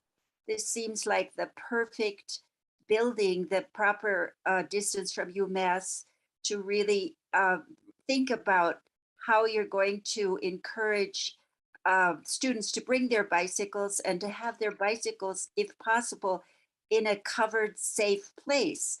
I know my kids who have really good bicycles want them someplace where they're safe. And I know if this building were a dormitory in Europe someplace, they would have, they definitely would have some sort of a locked space where people could safely access their bicycles. We want to encourage bicycle paths. We want to encourage people to get away from the idea that everybody has a car. So I'm sure you've thought about this, but I would encourage you to really look at this space and see if there's anywhere where you could really maybe fit in a storage place for bicycles so that students feel safe bringing them and keeping them there. That was one point that I had. The other is pretty a naive question. Looking at this building, are these windows that open up? So I mean, I'm assuming they are. Yes, they are. They are, okay. Casements, so they open. Yeah, that's wonderful. Okay, that's great. So those were just my two little comments. And I do second, or I want to also what Janet McGowan is saying about the management plan. I myself was an RA graduate student in an undergraduate dorm. I know how many things happen in undergraduate dorms that happen quickly, where it's really important that somebody be there to address that. So I am concerned about just a property management that deals with lots and lots of properties that can be called, because there are so many things that come up in the life of an undergraduate dorm. Okay, that's all. Thanks. Okay, thank you, Karen. Janet, I see your hand. I have a very quick question. I think in the two questions actually. That you didn't show, like you showed the different layouts, but there were, I assume there's kitchens in those, right? Yes. It's okay, it's just not front end. The other question I had was about rents. Like, what is the 1-bedroom going to be? What's the 2-bedroom? What's the 3-bedroom? Good. We haven't set rents yet for any of the units. We usually do that about a year before it opens.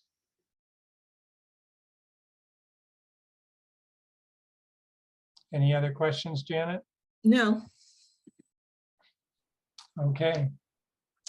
I don't see any other hands on the board. Maybe at this time we'll see if there are any public comments from attendees.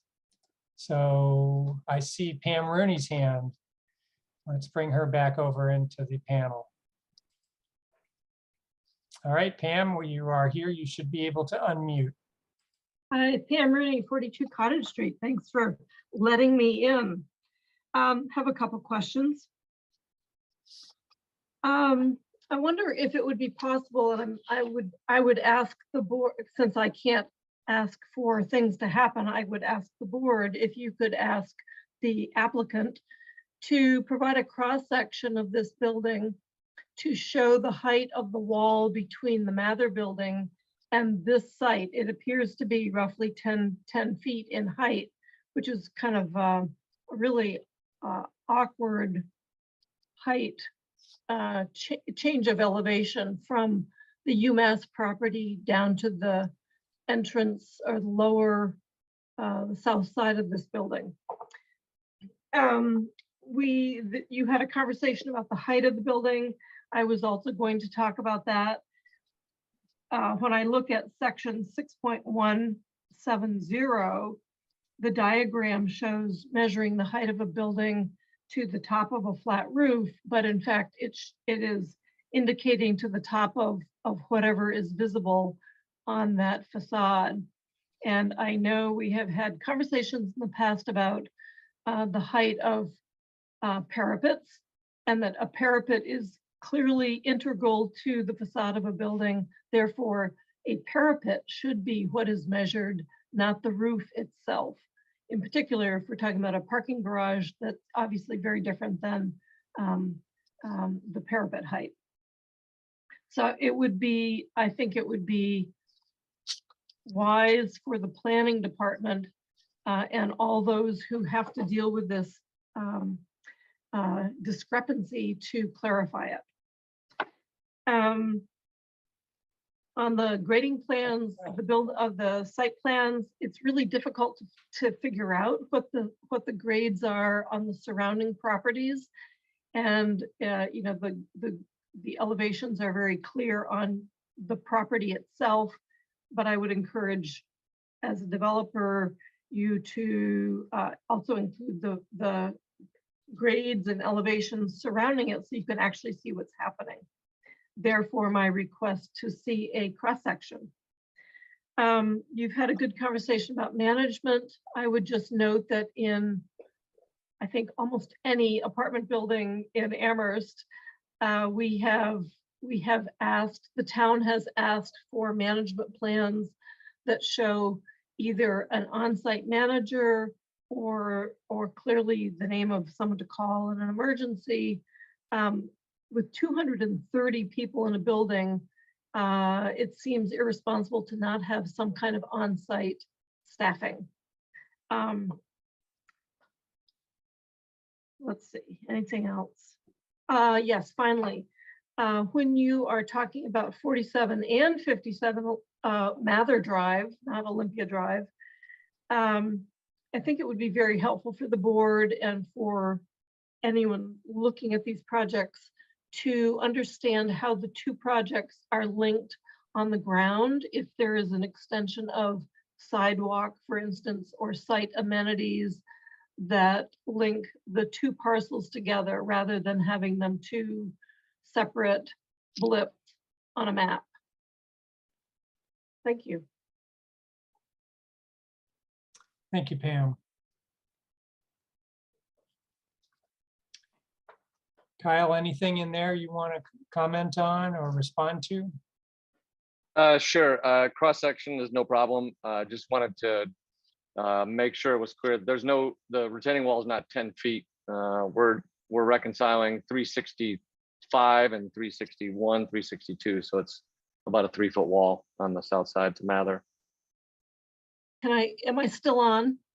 You are, Pam. Okay, can I just follow up? And are you going to provide some kind of fencing on the Mather office building so that they, you know, that there's protection for them on a 4-foot wall? I think we absolutely could.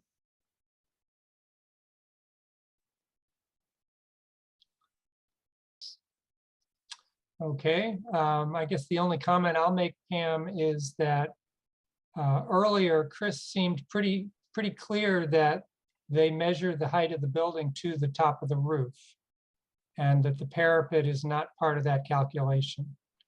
I would counter to say that the diagram in section 6.17 is not very explicit, given that these are mostly residential type buildings or structures shown. It does not show a modern building with a flat roof with a parapet.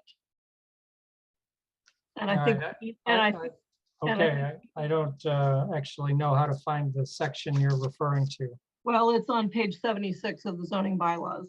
So okay, you're not looking at the archipelago package. No, I am looking at our bylaws.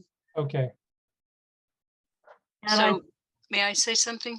Sure, Chris. So the building commissioner is the zoning enforcement officer, And he has determined that the top of the roof is the height, the place where you measure the height to, not the parapet wall. He said that several times in several different arenas.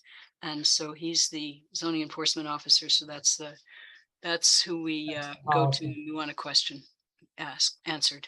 Yep. Okay. Thank you, Chris. All right, any more discussion? Thank you, Pam. And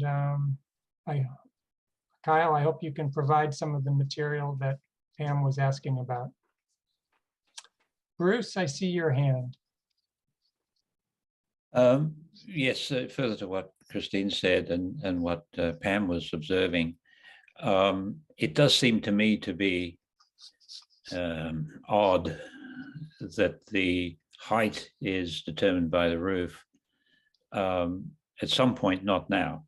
It would seem that we should examine the logic of that and whether we might want to consider some kind of change or some kind of explanation that would help us understand why that odd situation, why that roof plane is determined, because roof planes aren't even flat, you know. So I suppose it's the top of the roof plane, but it seems odd to me. And I just suggest that we might want to spend some time at some point finding out why it's that way. So maybe, Chris, maybe it would be worth having, I mean, I don't know if we should take a lot of time from Rob, but see if he could maybe join us at some future meeting and talk about that. I can kind of see it from both sides. One side is, well, you can see the parapet from the street. It looks like the building goes all the way to the parapet. So that's the height of the building. The other thing is that kind of rule would discourage people from putting parapets on a building so that they can get as much height, you know, without being penalized. And I think from a life safety point of view, you probably want to have a parapet on a building just to minimize the likelihood of somebody falling off. And then when you look at the top of a building, you've got all kinds of things that are higher than the roof plane and higher than the parapet usually. So where do you know, what are you going to measure to? The highest thing that's 100 feet back from the street, or, you know, what do you use? So that seems to be what Rob has concluded is the most consistent thing to do. So let's see if he can elaborate at all. Okay, Janet. So in terms of things for next time, I had just I got a set of diagrams that were like really poorly, like it seems like somebody's really out of toner, but they were kind of small. I'm not even sure I have a landscape plan. Maybe it's L 1.0, but so I just couldn't read it at all. And I couldn't read the legal documents either. I mean, I was trying to kind of filling in the blank of what I thought the word said. And so I would love to get a more detailed landscaping plan with the plantings, seeing some evergreen screening from other buildings. And then also a photometric plan for the lighting. And then just a better explanation of the parking situation, because I couldn't see any documents that guaranteed parking to this lot. They think these legal instruments were conveying things to UMass that wasn't coming back. So I think I need a better roadmap. And if there isn't a way to guarantee parking to the building, I would like to see a condition that requires, if the thing with UMass goes south, that there will be some kind of parking and the numbers of that. So, but I just need plans that I can read. Yeah, I know at the site visit, Kyle, you had mentioned you had a Dropbox that we could maybe get access to see better resolution images of the drawings. And Chris, you were going to send us a link if Kyle could provide that. So I think it would be helpful to follow through on that conversation. I can resend on that. Thanks. Chris? I just wanted to ask Pam a question.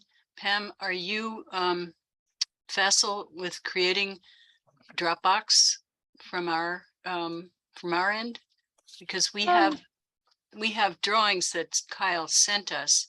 The mechanism that we use to send them out is to print them and then scan them, which is not a good mechanism, but it's the only one that we have figured out to date. So I wondered, Pam is very smart at technology and she may have the ability to create a Dropbox from what we have. Alternatively, Kyle can send me a Dropbox link and then I can forward it to everybody. Maybe that's the best way to do it. But as we receive more and more things in the future, maybe it would be good if we could figure out how to do the Dropbox. And maybe Pam knows all about that already, but I don't. Well, I think in the immediate thing, Kyle, if you have a Dropbox link, if you want to forward it to me, that would be really helpful. And then we can get it out to the planning board. And in terms of what we receive coming forward, we can work out a plan. I'll make sure to copy you. Thank you. Thank you. Thank you. Thank you. And Chris, if you're worried that this link really is where the public needs to come, and that they ought to have access to the link, you know, if you get the Dropbox link from Kyle, you know, Pam can download those files and then put them right on her Dropbox, and that can be where the public comes. Problem with Dropbox is that it is limited to an amount of time. In my experience, it usually goes away after 30 days or something. So having it be the source of information for the public is challenging. So Pam and I can talk about it and we can talk with IT and try to figure out a way of getting clear images online for the public to see. But the most immediate issue is to get clear images for the planning board. So Kyle, if you can help us out with that, we'd appreciate it. Okay, great. Janet, you're back. So one of the things, You're muted.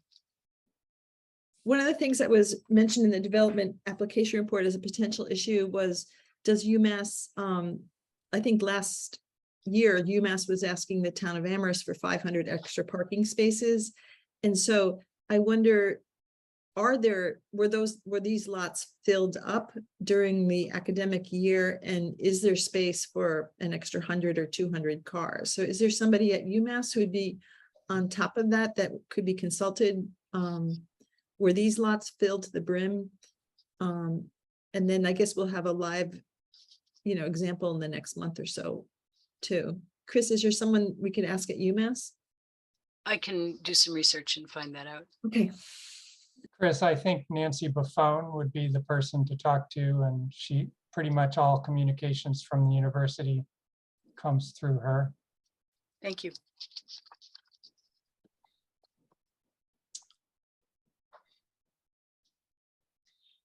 Okay, the time is 8:34. Let's see, I don't see any hands from either board members or panelists. Kyle, I will mention again something I mentioned at our site visit yesterday, and that is, I do think it would be worth trying to fit a drop-off in front of your building, particularly for ADA drop-off, rather than relying on ADA parking spaces across the street to get everyone over to your building. I think, I don't know how you dealt with that at 57. But I think it would be worth trying to squeeze that in at 47. And then I guess I do also think if you were able to get more clarity about your parking arrangement with UMass, that would be worthwhile. And I think it would make all of us more comfortable with giving you the waiver on the parking counts.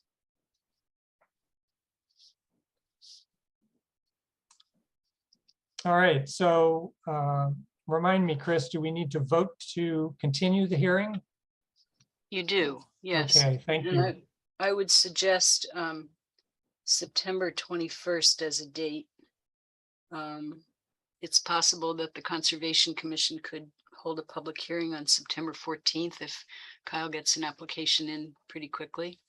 And then you would know by September 21st what the Conservation Commission had to say. Your meeting on September 7th is pretty heavy, pretty filled with things so far. So anyway, I would recommend the 21st, and you could say that it would be at 6:35 if you wanted to do that. And by Okay. then we should hear from the town engineer and from the Fire. From fire department, right? Yeah. Okay. I would move to continue this Whoa, whoa, hearing. whoa, to- whoa, Janet, Oh, Janet, hold on. With that, Janet, no. Bruce, I see your hand. You are muted, Bruce.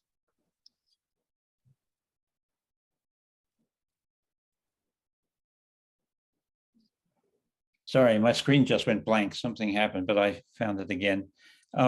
It's just the matter of the site coverage waiver. It's a very, very small item, but we haven't discussed it at all. And I thought I mean, it seems to me to be almost perfunctory, but I wanted to just put it before us to see whether we have any questions or comments on that. I don't, but I wonder if others do. Well, thank you, Chris. Thank you, Bruce, for bringing that up. Do others, does anyone have some concern about it? We're talking about a fraction of a percent, as I recall.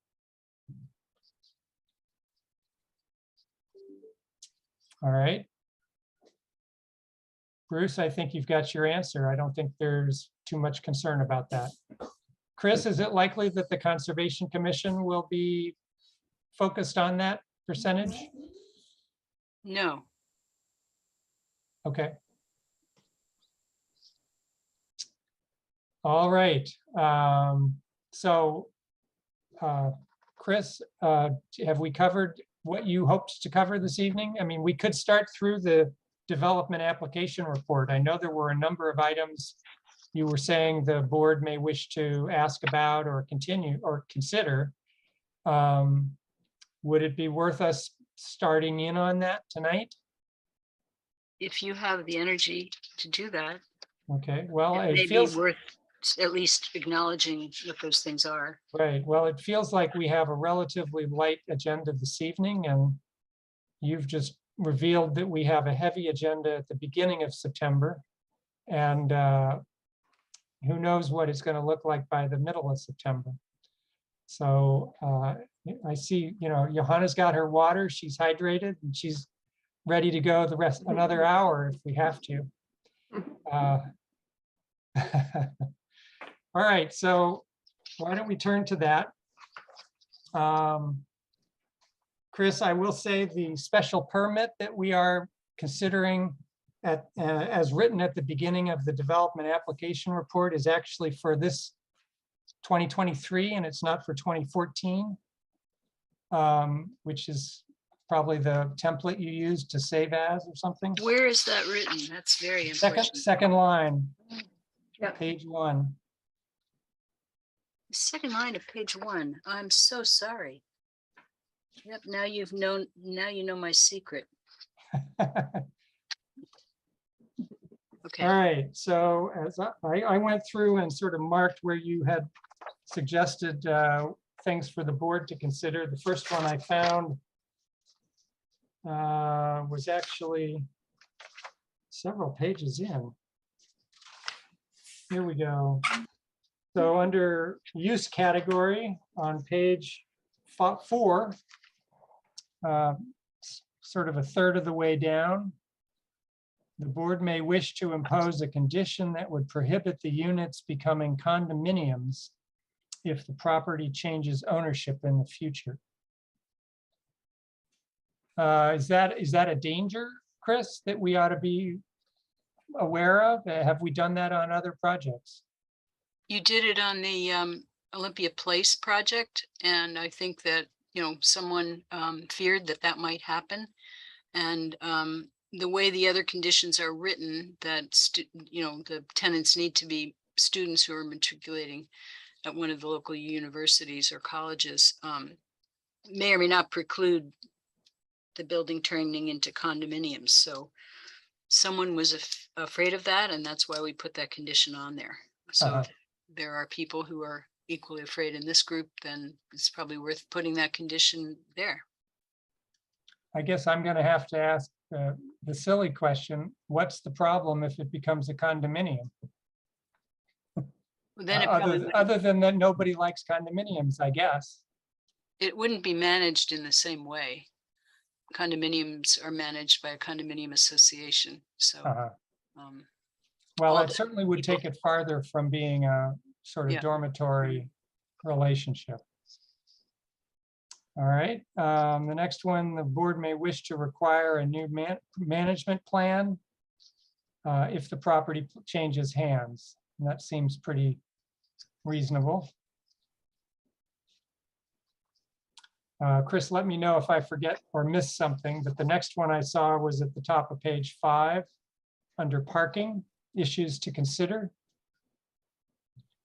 The board may wish to require that the applicant submit information about walking routes and bus routes and information on on-site bicycle parking, both inside and outside.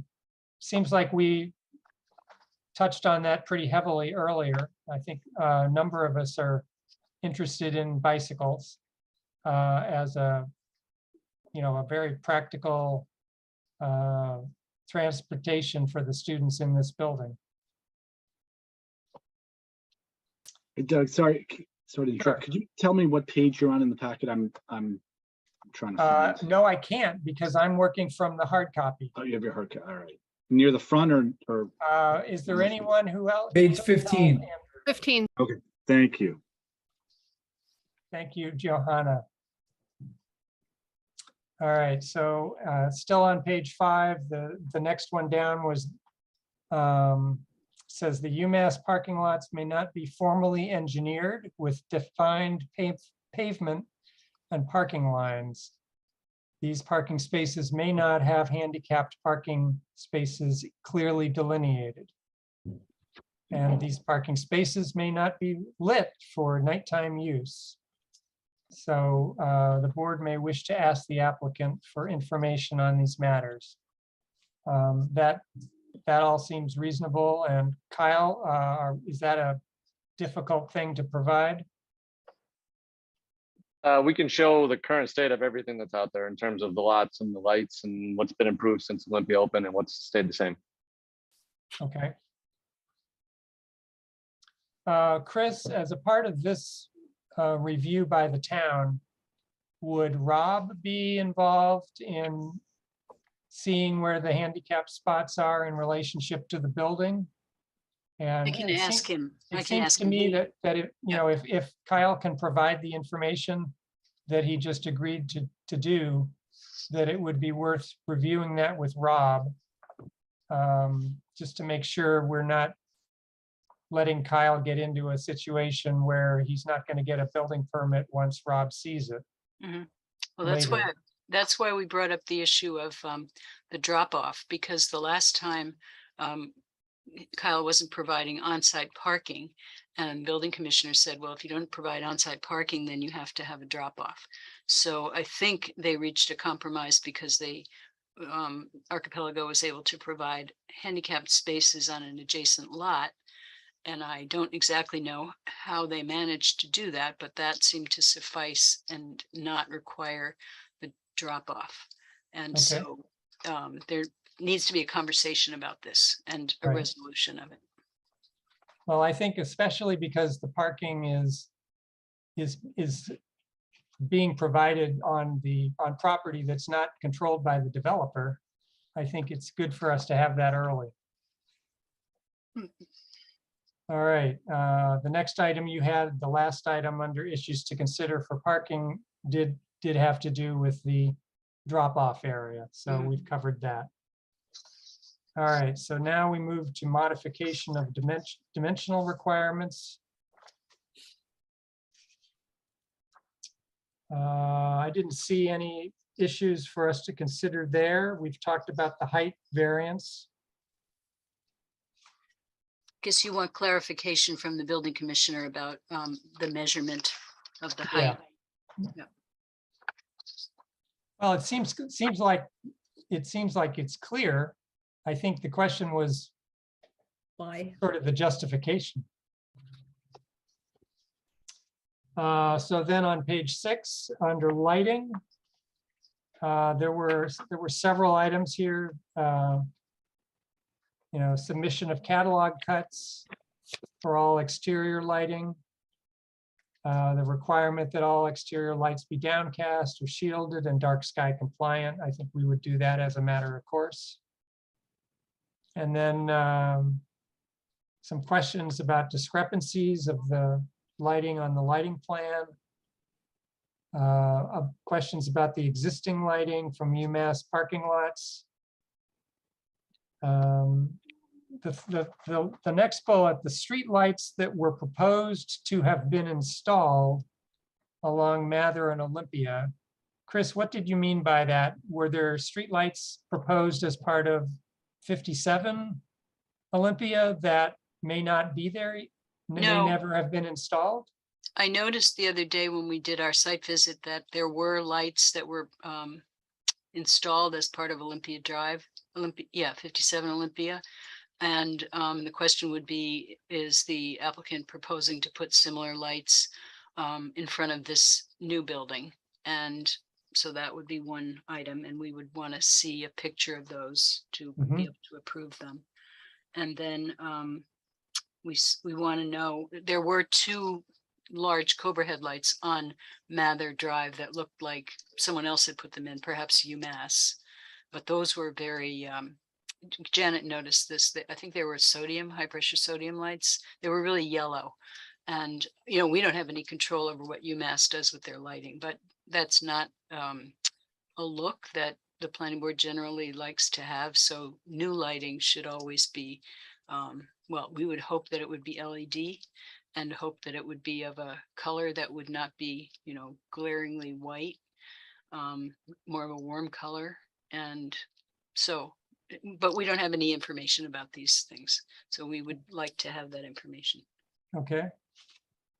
And then the last item under the lighting was whether there was any other lighting, such as under benches or wall sconces that,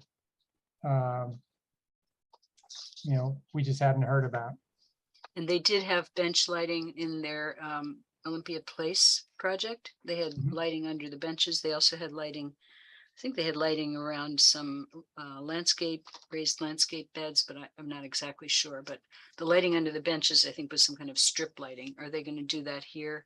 So anything about lighting we would want. We don't have a lot of information about lighting right now. Right. Kyle, do you think by the next meeting that you would be able to have some of that? Yes, all of it. Okay, great. All right, the next category was the erosion control plan, and we've touched on the fact that we don't have comments back from the town engineer and the Conservation Commission on that. Moving on to page 7, traffic impact statement. I know Janet had commented earlier that she would like to see a traffic impact report similar to what was done previously. And then Chris, will the town engineer be commenting on whether one is required from his point of view? Only if we ask him. Okay, I think it would be worth asking. Okay. Other board members, do you disagree with asking for his opinion? Tom?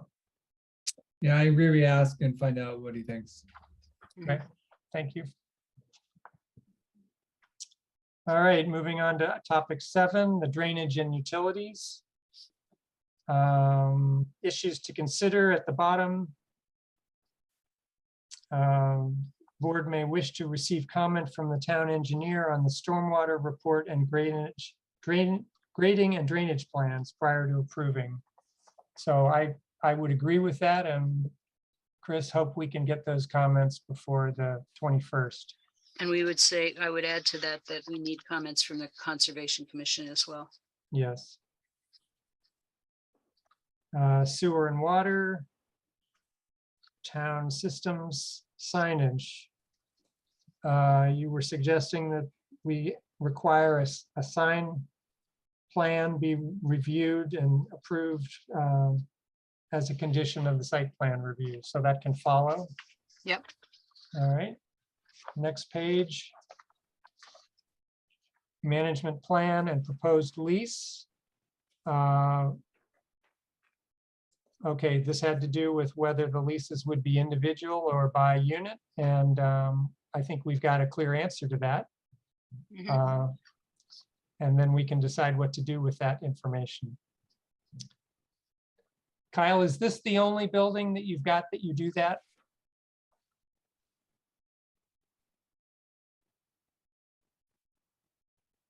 I'm sorry, I missed the end of that. Yeah, the question was leasing by bedroom. Is this the only building you're doing that with? We do that at next door at 57 Olympia. Right, okay. Yeah. And that's it, just that one, okay. Thank you. Fire department review, we need that. Town engineer, we need that. Conservation Commission, we need that. So that's all of that. Moving over to page 9, landscape plan. May I say something about those three things? Yep. Sometimes it's hard for us to get comments from other departments. And so I would encourage Kyle and Dave to seek out the town engineer and the fire department inspector and get comments from them. I can encourage them. I can send them emails, all day. And if the applicant asks for that, maybe I'll get it sooner. So thank you. Great. Issues to consider under the landscape. May wish to consider requiring a more complete landscape plan. Kyle, it sounded. The one that was submitted has a list of plants, but there's no connection between the list and what's shown on the drawing. So we need to know where those plants are going and also how many of them. The quantities were blank. So there just needs to be more detail on the landscape plan. And I think Janet mentioned some plants that she wanted to see added. I believe she mentioned evergreens. So if they can kind of beef up the landscape plan with some evergreens and just make it clearer where the different plants are going. Janet, was there a particular area you wanted evergreens? I mean, I guess. I thought about a buffering the view of other of the building from other residents from Olympia Oaks. So either the requirement, the south side or the north side. I think it's a bylaw requirement. And I thought that, it looked, it's super screened right now, but that's mostly leafy trees. And so otherwise, I think it's kind of, especially for Olympia Oaks, kind of a stark view of a very, very tall building in what looks like a small kind of New England village, which is what they have going. So I thought it'd be good to put some plants that would screen that view.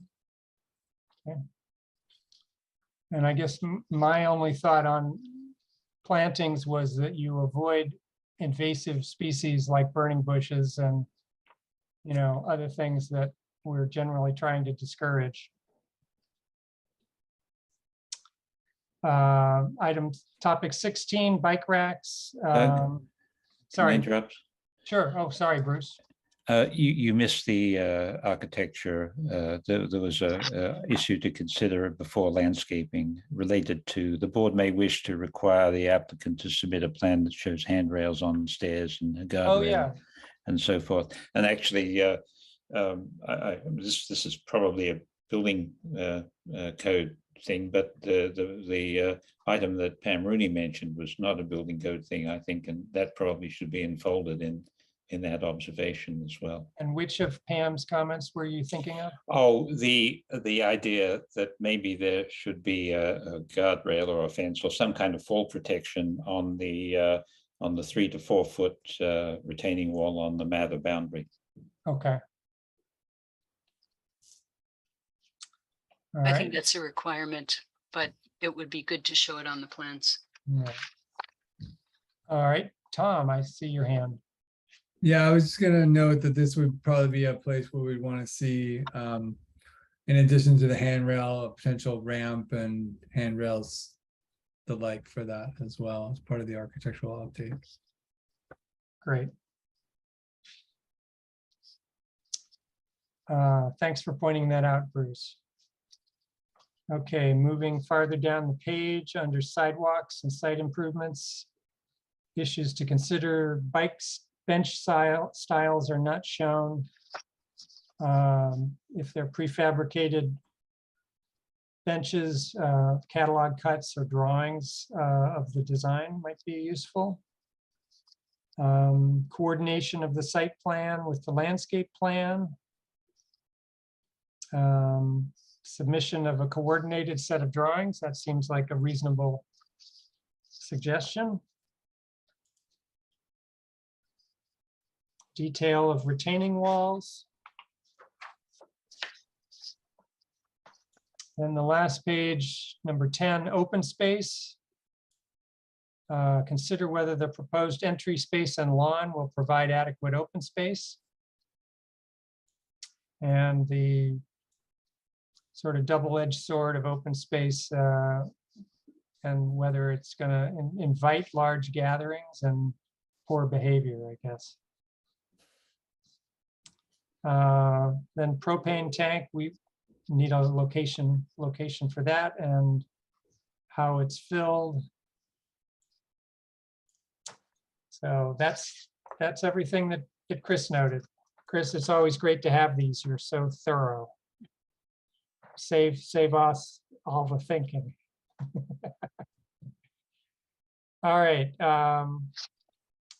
Anybody else have some things they wanted to mention to Kyle before we see him in roughly 6 weeks? Not seeing any hands. Why don't we do one more opportunity for public comment? And I see we don't have very many members of the public who have stuck with us through this. Not seeing any hands there. Okay. All right. So I guess it's time to continue our hearing. Anybody want to make the motion to continue to September 21st, starting at 6:35 p.m. Johanna. I move to continue the hearing to September 21st at 6:25 p.m. Thank you. 35? 6:35. 6:35, yes. Mhm. Thank you. And Andrew, Second. thank you. Any discussion? All right. I'll try it from the end of the alphabet going up. Karen. Aye. Okay, thank you. And Johanna, Aye. Janet, Hi, Andrew, Aye. Tom, I, Bruce, Aye. and I'm an aye. It's unanimous. Thank you very much, Kyle. It looks like Thank you. a fun project. Thank you very much. I appreciate everybody's time. Good night. Good night. Okay, it's 8:59.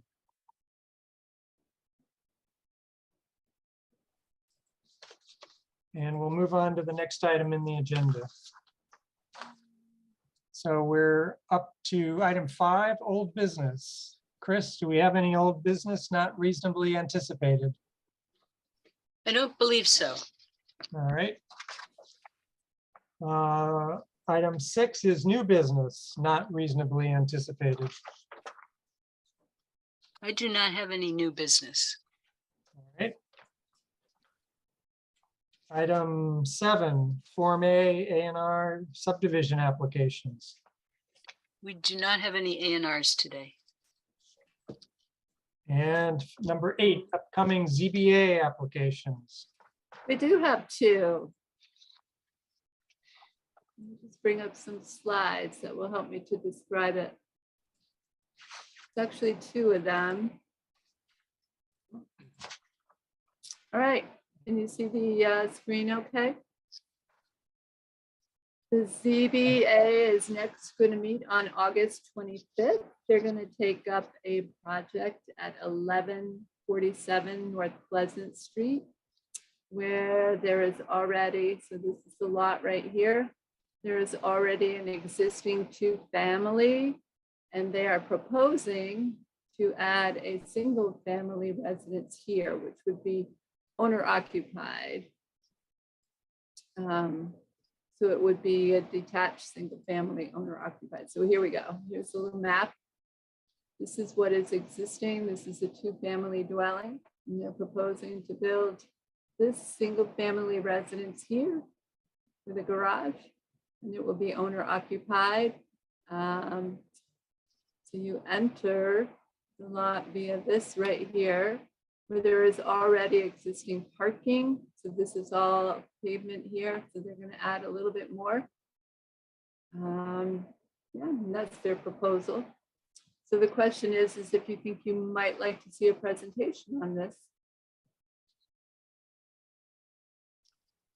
All right, Andrew? I was just curious, is this an ADU or this is like a full on new house? It's a brand new residence. And so what it would be a complementary principal use to this existing two-family that's here. So it's just a single, this is a duplex, it's 2 units. And they're going to build this single-family home, which will be owner-occupied. And how large is the lot? That's a really good question. I don't think I have the answer to that, Andrew. Sorry. That's okay. I do not have the exact answer to that. So if we look on here, we ought to be able to figure it out, right? Well, looks like it's about, Just double checking. I don't want to mix up until the lights off by accident. Okay, thank You you. can stay all day. Okay. Chris, can you mute? I'm sorry. So it looks like the lot's maybe 75 feet wide and plus 10, maybe 85 feet wide and about 200 feet deep. So I think closer to 300. Is that right? 89, Oh, yeah. 41 and 215. Okay. So, yeah. So I think an acre is 200 by 200 roughly. And so this is probably about an acre. If it's about 300 by 85, 89, it's probably just short of an acre. Anyway, so that's one you can think about. And then the next one that they're also going to hear on August 25th, this is the Hickory Ridge Golf Course, which they have a permit to do some solar out there, and they're just coming before the ZBA. They need to modify a condition in order, so their condition number 23 says that pesticides are not allowed to be used. And the Mass Division of Fisheries and Wildlife, they have put forth their conservation management permit for plantings, which actually include, there's 3 things that it includes, hand pulling and pesticides, and there's another one. But anyway, they want to modify condition number 23 to include the use of pesticides if needed, so that it's consistent with what the Massachusetts Division of Fisheries and Wildlife has put forth. They're also asking to extend the expiration date of their permitting, which currently is September 12, 2022. But as we all know, that the industry around construction is definitely facing some hardships. So with that in mind, they are hoping to push back the start date of anything that's significant to September 12, 2023. So by 1 year. And that's right. what I know. Chris has her hand raised. Yes, Chris, I see your hand. I just wanted to note that the reason that they want to use pesticides is to eliminate some plants that they don't want to be there so that they can add the correct type of plants.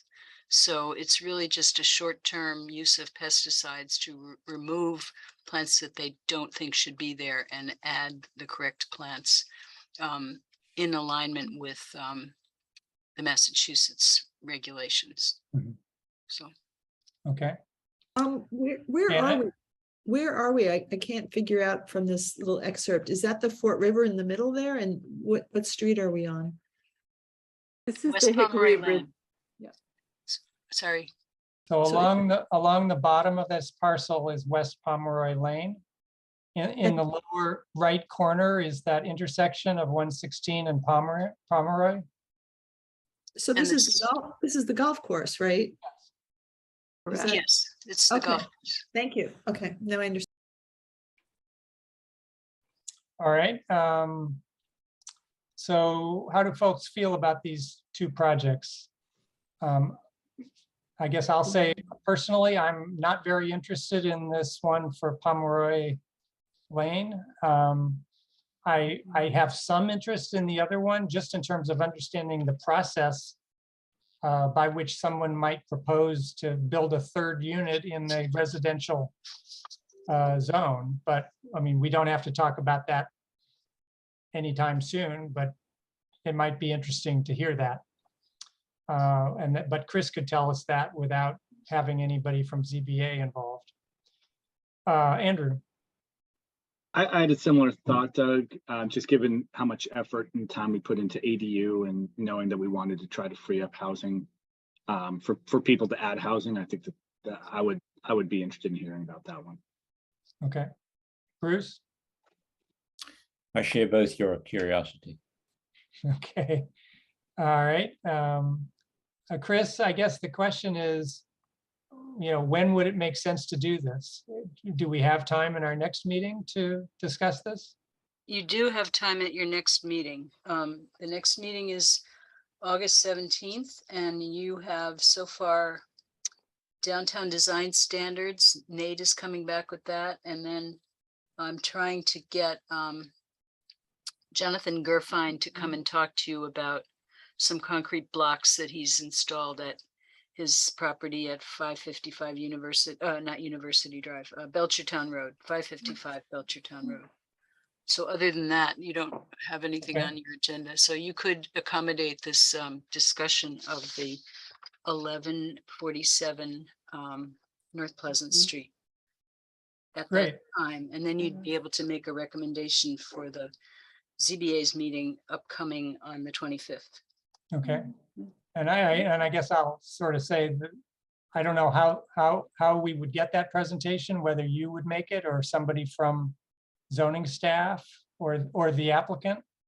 But I think I'll be interested to hear maybe from you to sort of walk me through the code, the zoning code on how are they able to even make this proposal. Do you want me to talk about that now? Sure, it's only 10 after 9. So there have been other cases of the zoning board allowing a 2-unit building to be added to a parcel that has a single family house under a special permit. And it comes under that section that Pam referenced, which has to do with complementary principal uses. So the zoning board of appeals needs to make a finding that the 2 uses are complementary to one another. And then also approve the new use. So they did it once on, I'm trying to remember, I think it was North Prospect Street at the corner of North Prospect and Halleck. There's a little property that's tucked in there where they added a duplex to a property that already had a single family house. And that was approved. And there may be other instances of this. This is kind of the reverse of adding a single family home to a property that already has a duplex. So my impression is that the building commissioner is kind of saying, well, he doesn't see anything in the zoning bylaw that absolutely forbids this. And so he's bringing it forward to the zoning board of appeals to see what they think. And they may say this is a good idea, it's infill, and they approve it, and they may find reasons not to approve it. So it's a discretionary permit. So it's a kind of, I won't say, I guess I could say it's a little bit of a gray area in the zoning bylaw. So we agonized over ADUs to allow people in the general residential area to add one unit. And I don't know, I guess I didn't realize it was already sort of precedent that you were allowed to add 2 units. Only with a special permit from the zoning board of appeals, which, as I said, is a discretionary permit. So the Okay. ADUs are allowed to be added by administrative approval, essentially. By the And building is commissioner. is a principal use, is that a clearly defined term, or is that sort of gray? I don't think the principal uses are gray. I think they're the uses that are listed in the use category chart. So all of those uses, I don't know how many there are, but there are many different residential uses, including single family. There are 3 different kinds of 2-family houses. There's townhouse, there's mixed use buildings, there's apartments. I think that's it. But those are all principal uses. And I think there's even a case of townhouses having been added to a property that already has a house on it on High Street, if I'm not mistaken. So again, these are special permits that are brought to the zoning board of appeals, and the zoning board of appeals holds a public hearing and hears from, the neighbors and deliberates, and then decides, are they going to grant this permit or not? And in this case, as I said, there's apparently nothing that says you absolutely can't do this. So the building commissioner is saying, okay, zoning board, let's talk about it. You decide. Okay. And so there's precedent for 1 family adding a duplex. Now we've got a 2-family adding a single. What's to keep somebody from saying, well, I've got a single family, I want to add a triplex or a quad? Why are we limited in this conversation to 2 families? We may not be limited, but we are limited by dimensional requirements. So you have to have the amount of lot area that you need. Mhm. And apparently they do have that. I haven't looked at this carefully, but I would assume that they have the amount of lot area and that they meet all the other dimensional requirements. Okay. All right, great. So we got a lot of hands up here on this one. Johanna. Thanks. My hand is actually up about the other one. Oh, okay. I was curious whether the state permit has already been granted and whether it's now just a matter of bringing the local permit into alignment with the state permit, or whether that state permit is still pending as well.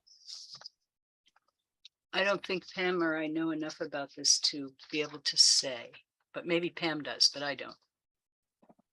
I would say that it has been issued. I would say that that's Exhibit A of where I got my information from. I could be wrong. No, because there's a permit number, Johanna. Okay. Do you want the permit number? I'm happy to read it to you. Oh, sure. Okay, ready? So it's permit number 19-340-DFW NHESP, and the file number is 18-37988. Thanks. You're welcome. Johanna, does that mean you might want us to discuss it, or do you want to just look into it on your own? I'm not going to be here on the 17th, so if anybody else is excited to hear this, by all means, put it on the agenda, but I'm not going to push for it. Okay. Well, I haven't heard anyone else particularly advocating for it, so I think we will probably not. Janet. I think we should hear a presentation on this at our next meeting because, it seems to me that with this section 3.01 and other parts of the bylaw, it shows that there can be a lot more density in residential neighborhoods that many of us are aware of, and there's no particular requirement of owner occupancy either that I see. And so I'd be interested in hearing a presentation about this and what has the ZBA required an owner occupant in And one of you're them? referring to the 1147 North Pleasant Yeah. Street, not Yeah. to, I think we need to see that presentation and think through it and understand how, even in RN, I think at some point, the only thing that limits is the dimensional requirements, which is why, those are important. Or owner occupancy, I don't think is required. So I think we'd like to see a presentation on this so we can sort of wrap our heads around what's possible. okay, so you're the fourth member to say they are in support of getting a presentation on this. I think we've now got a quorum.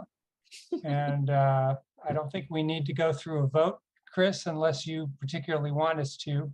No, you don't need to go through a vote. I'm noting though that there's a discrepancy in where this is located, if it's located in the neighborhood residence or in RVC. Because the paragraph notes RVC Yeah, and the title Oh, up notes here. RN, RN. and then the map and parcel numbers are different. So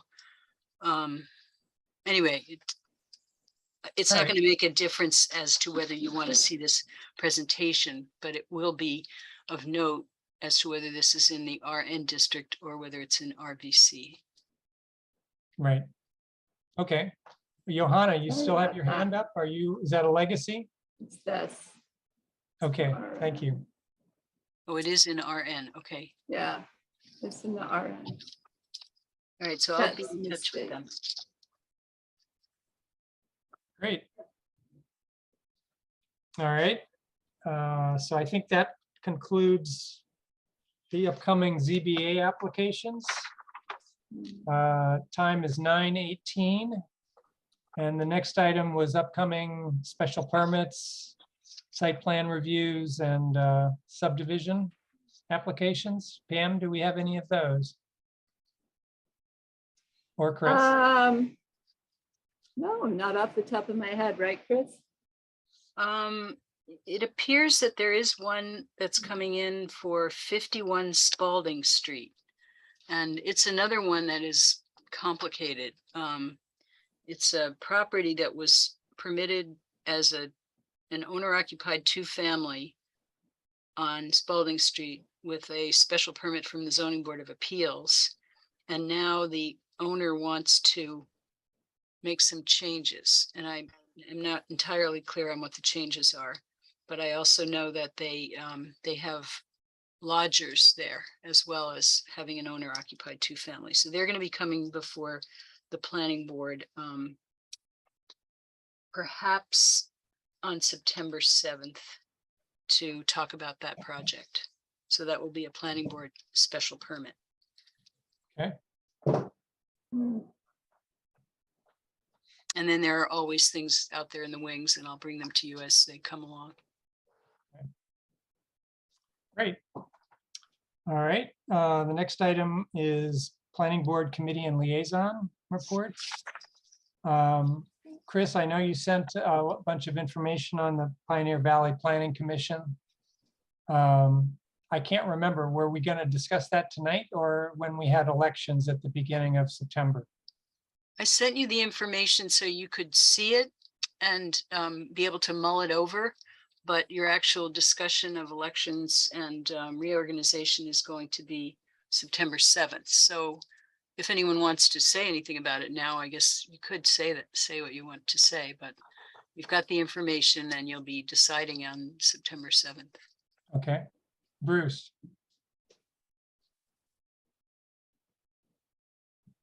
At my orientation with the staff, Chris, you particularly asked me whether I would be prepared to put myself forward to be the board's representative to the commission, and I think I'd be prepared to do that. So that's just to announce that I will offer to take the job and happily defer to anybody else who has a stronger desire. All right, thank you. Thank you, Bruce. Let the campaign begin. All right, so we don't have anyone to report on Pioneer Valley Planning Commission this evening. Andrew, anything on CPAC? Nothing on CPAC. All right, Tom on DRB? Nothing to report. All right, Janet, solar bylaw. We met last week and we're doing good work. We discussed recent Supreme Judicial Court cases and land court cases on how to regulate solar, how communities can regulate solar facilities. The town is issuing an RFP for a consultant for a solar assessment, which will include public outreach about what the community wants. We looked at the model PV Pioneer Valley Planning Commission bylaw, which is excellent. And then we had a great presentation, and I can't remember his name, Chris, somebody from the town, and we did an overview of the town's and state GIS mapping resources, which are extensive. And so, in terms of looking at like, where are prime soils, just every possible question, it seemed there's an overlay or a map either on the state has it or the town has it. And so, you can look at zoning districts and all sorts of things. I thought that was really excellent. And we might want to look at, have a presentation to us. And then we're working on a work plan, and that's it. All right. We get a lot done in 2 hours. And you're typically meeting during the day, right? Yeah, and that came up because we were meeting like pretty much 12 to 2, and obviously that, we haven't picked a particular day, but people mentioned that it's really hard for people to come at night. If the meetings are at night, people are working during the day, the public can't really attend. So Okay. that's to think about. All right. Thank you. And Chris, anything from CRC? I think that the last meeting was not held, if I'm remembering correctly. And when is the next meeting? The next meeting is the 11th of August. And I think they're going to continue to talk about rental registration bylaw. So if anyone's interested, it's 2:30 in the afternoon on Thursday, the 11th. Okay, thank you. Report of chair, I really do not have any report this evening. Report of staff, Chris, Pam? I just wanted to say that I'm very happy that we have 2 new members. And, Aren't we all? Yep. All right. So the time is 9:24, and unless anybody has anything else, we can adjourn. Perfect. Thank you all for coming, and we'll see you in roughly 2 weeks. Okay. Bye-bye. Bye-bye. Thank you. Good night. You. Bye.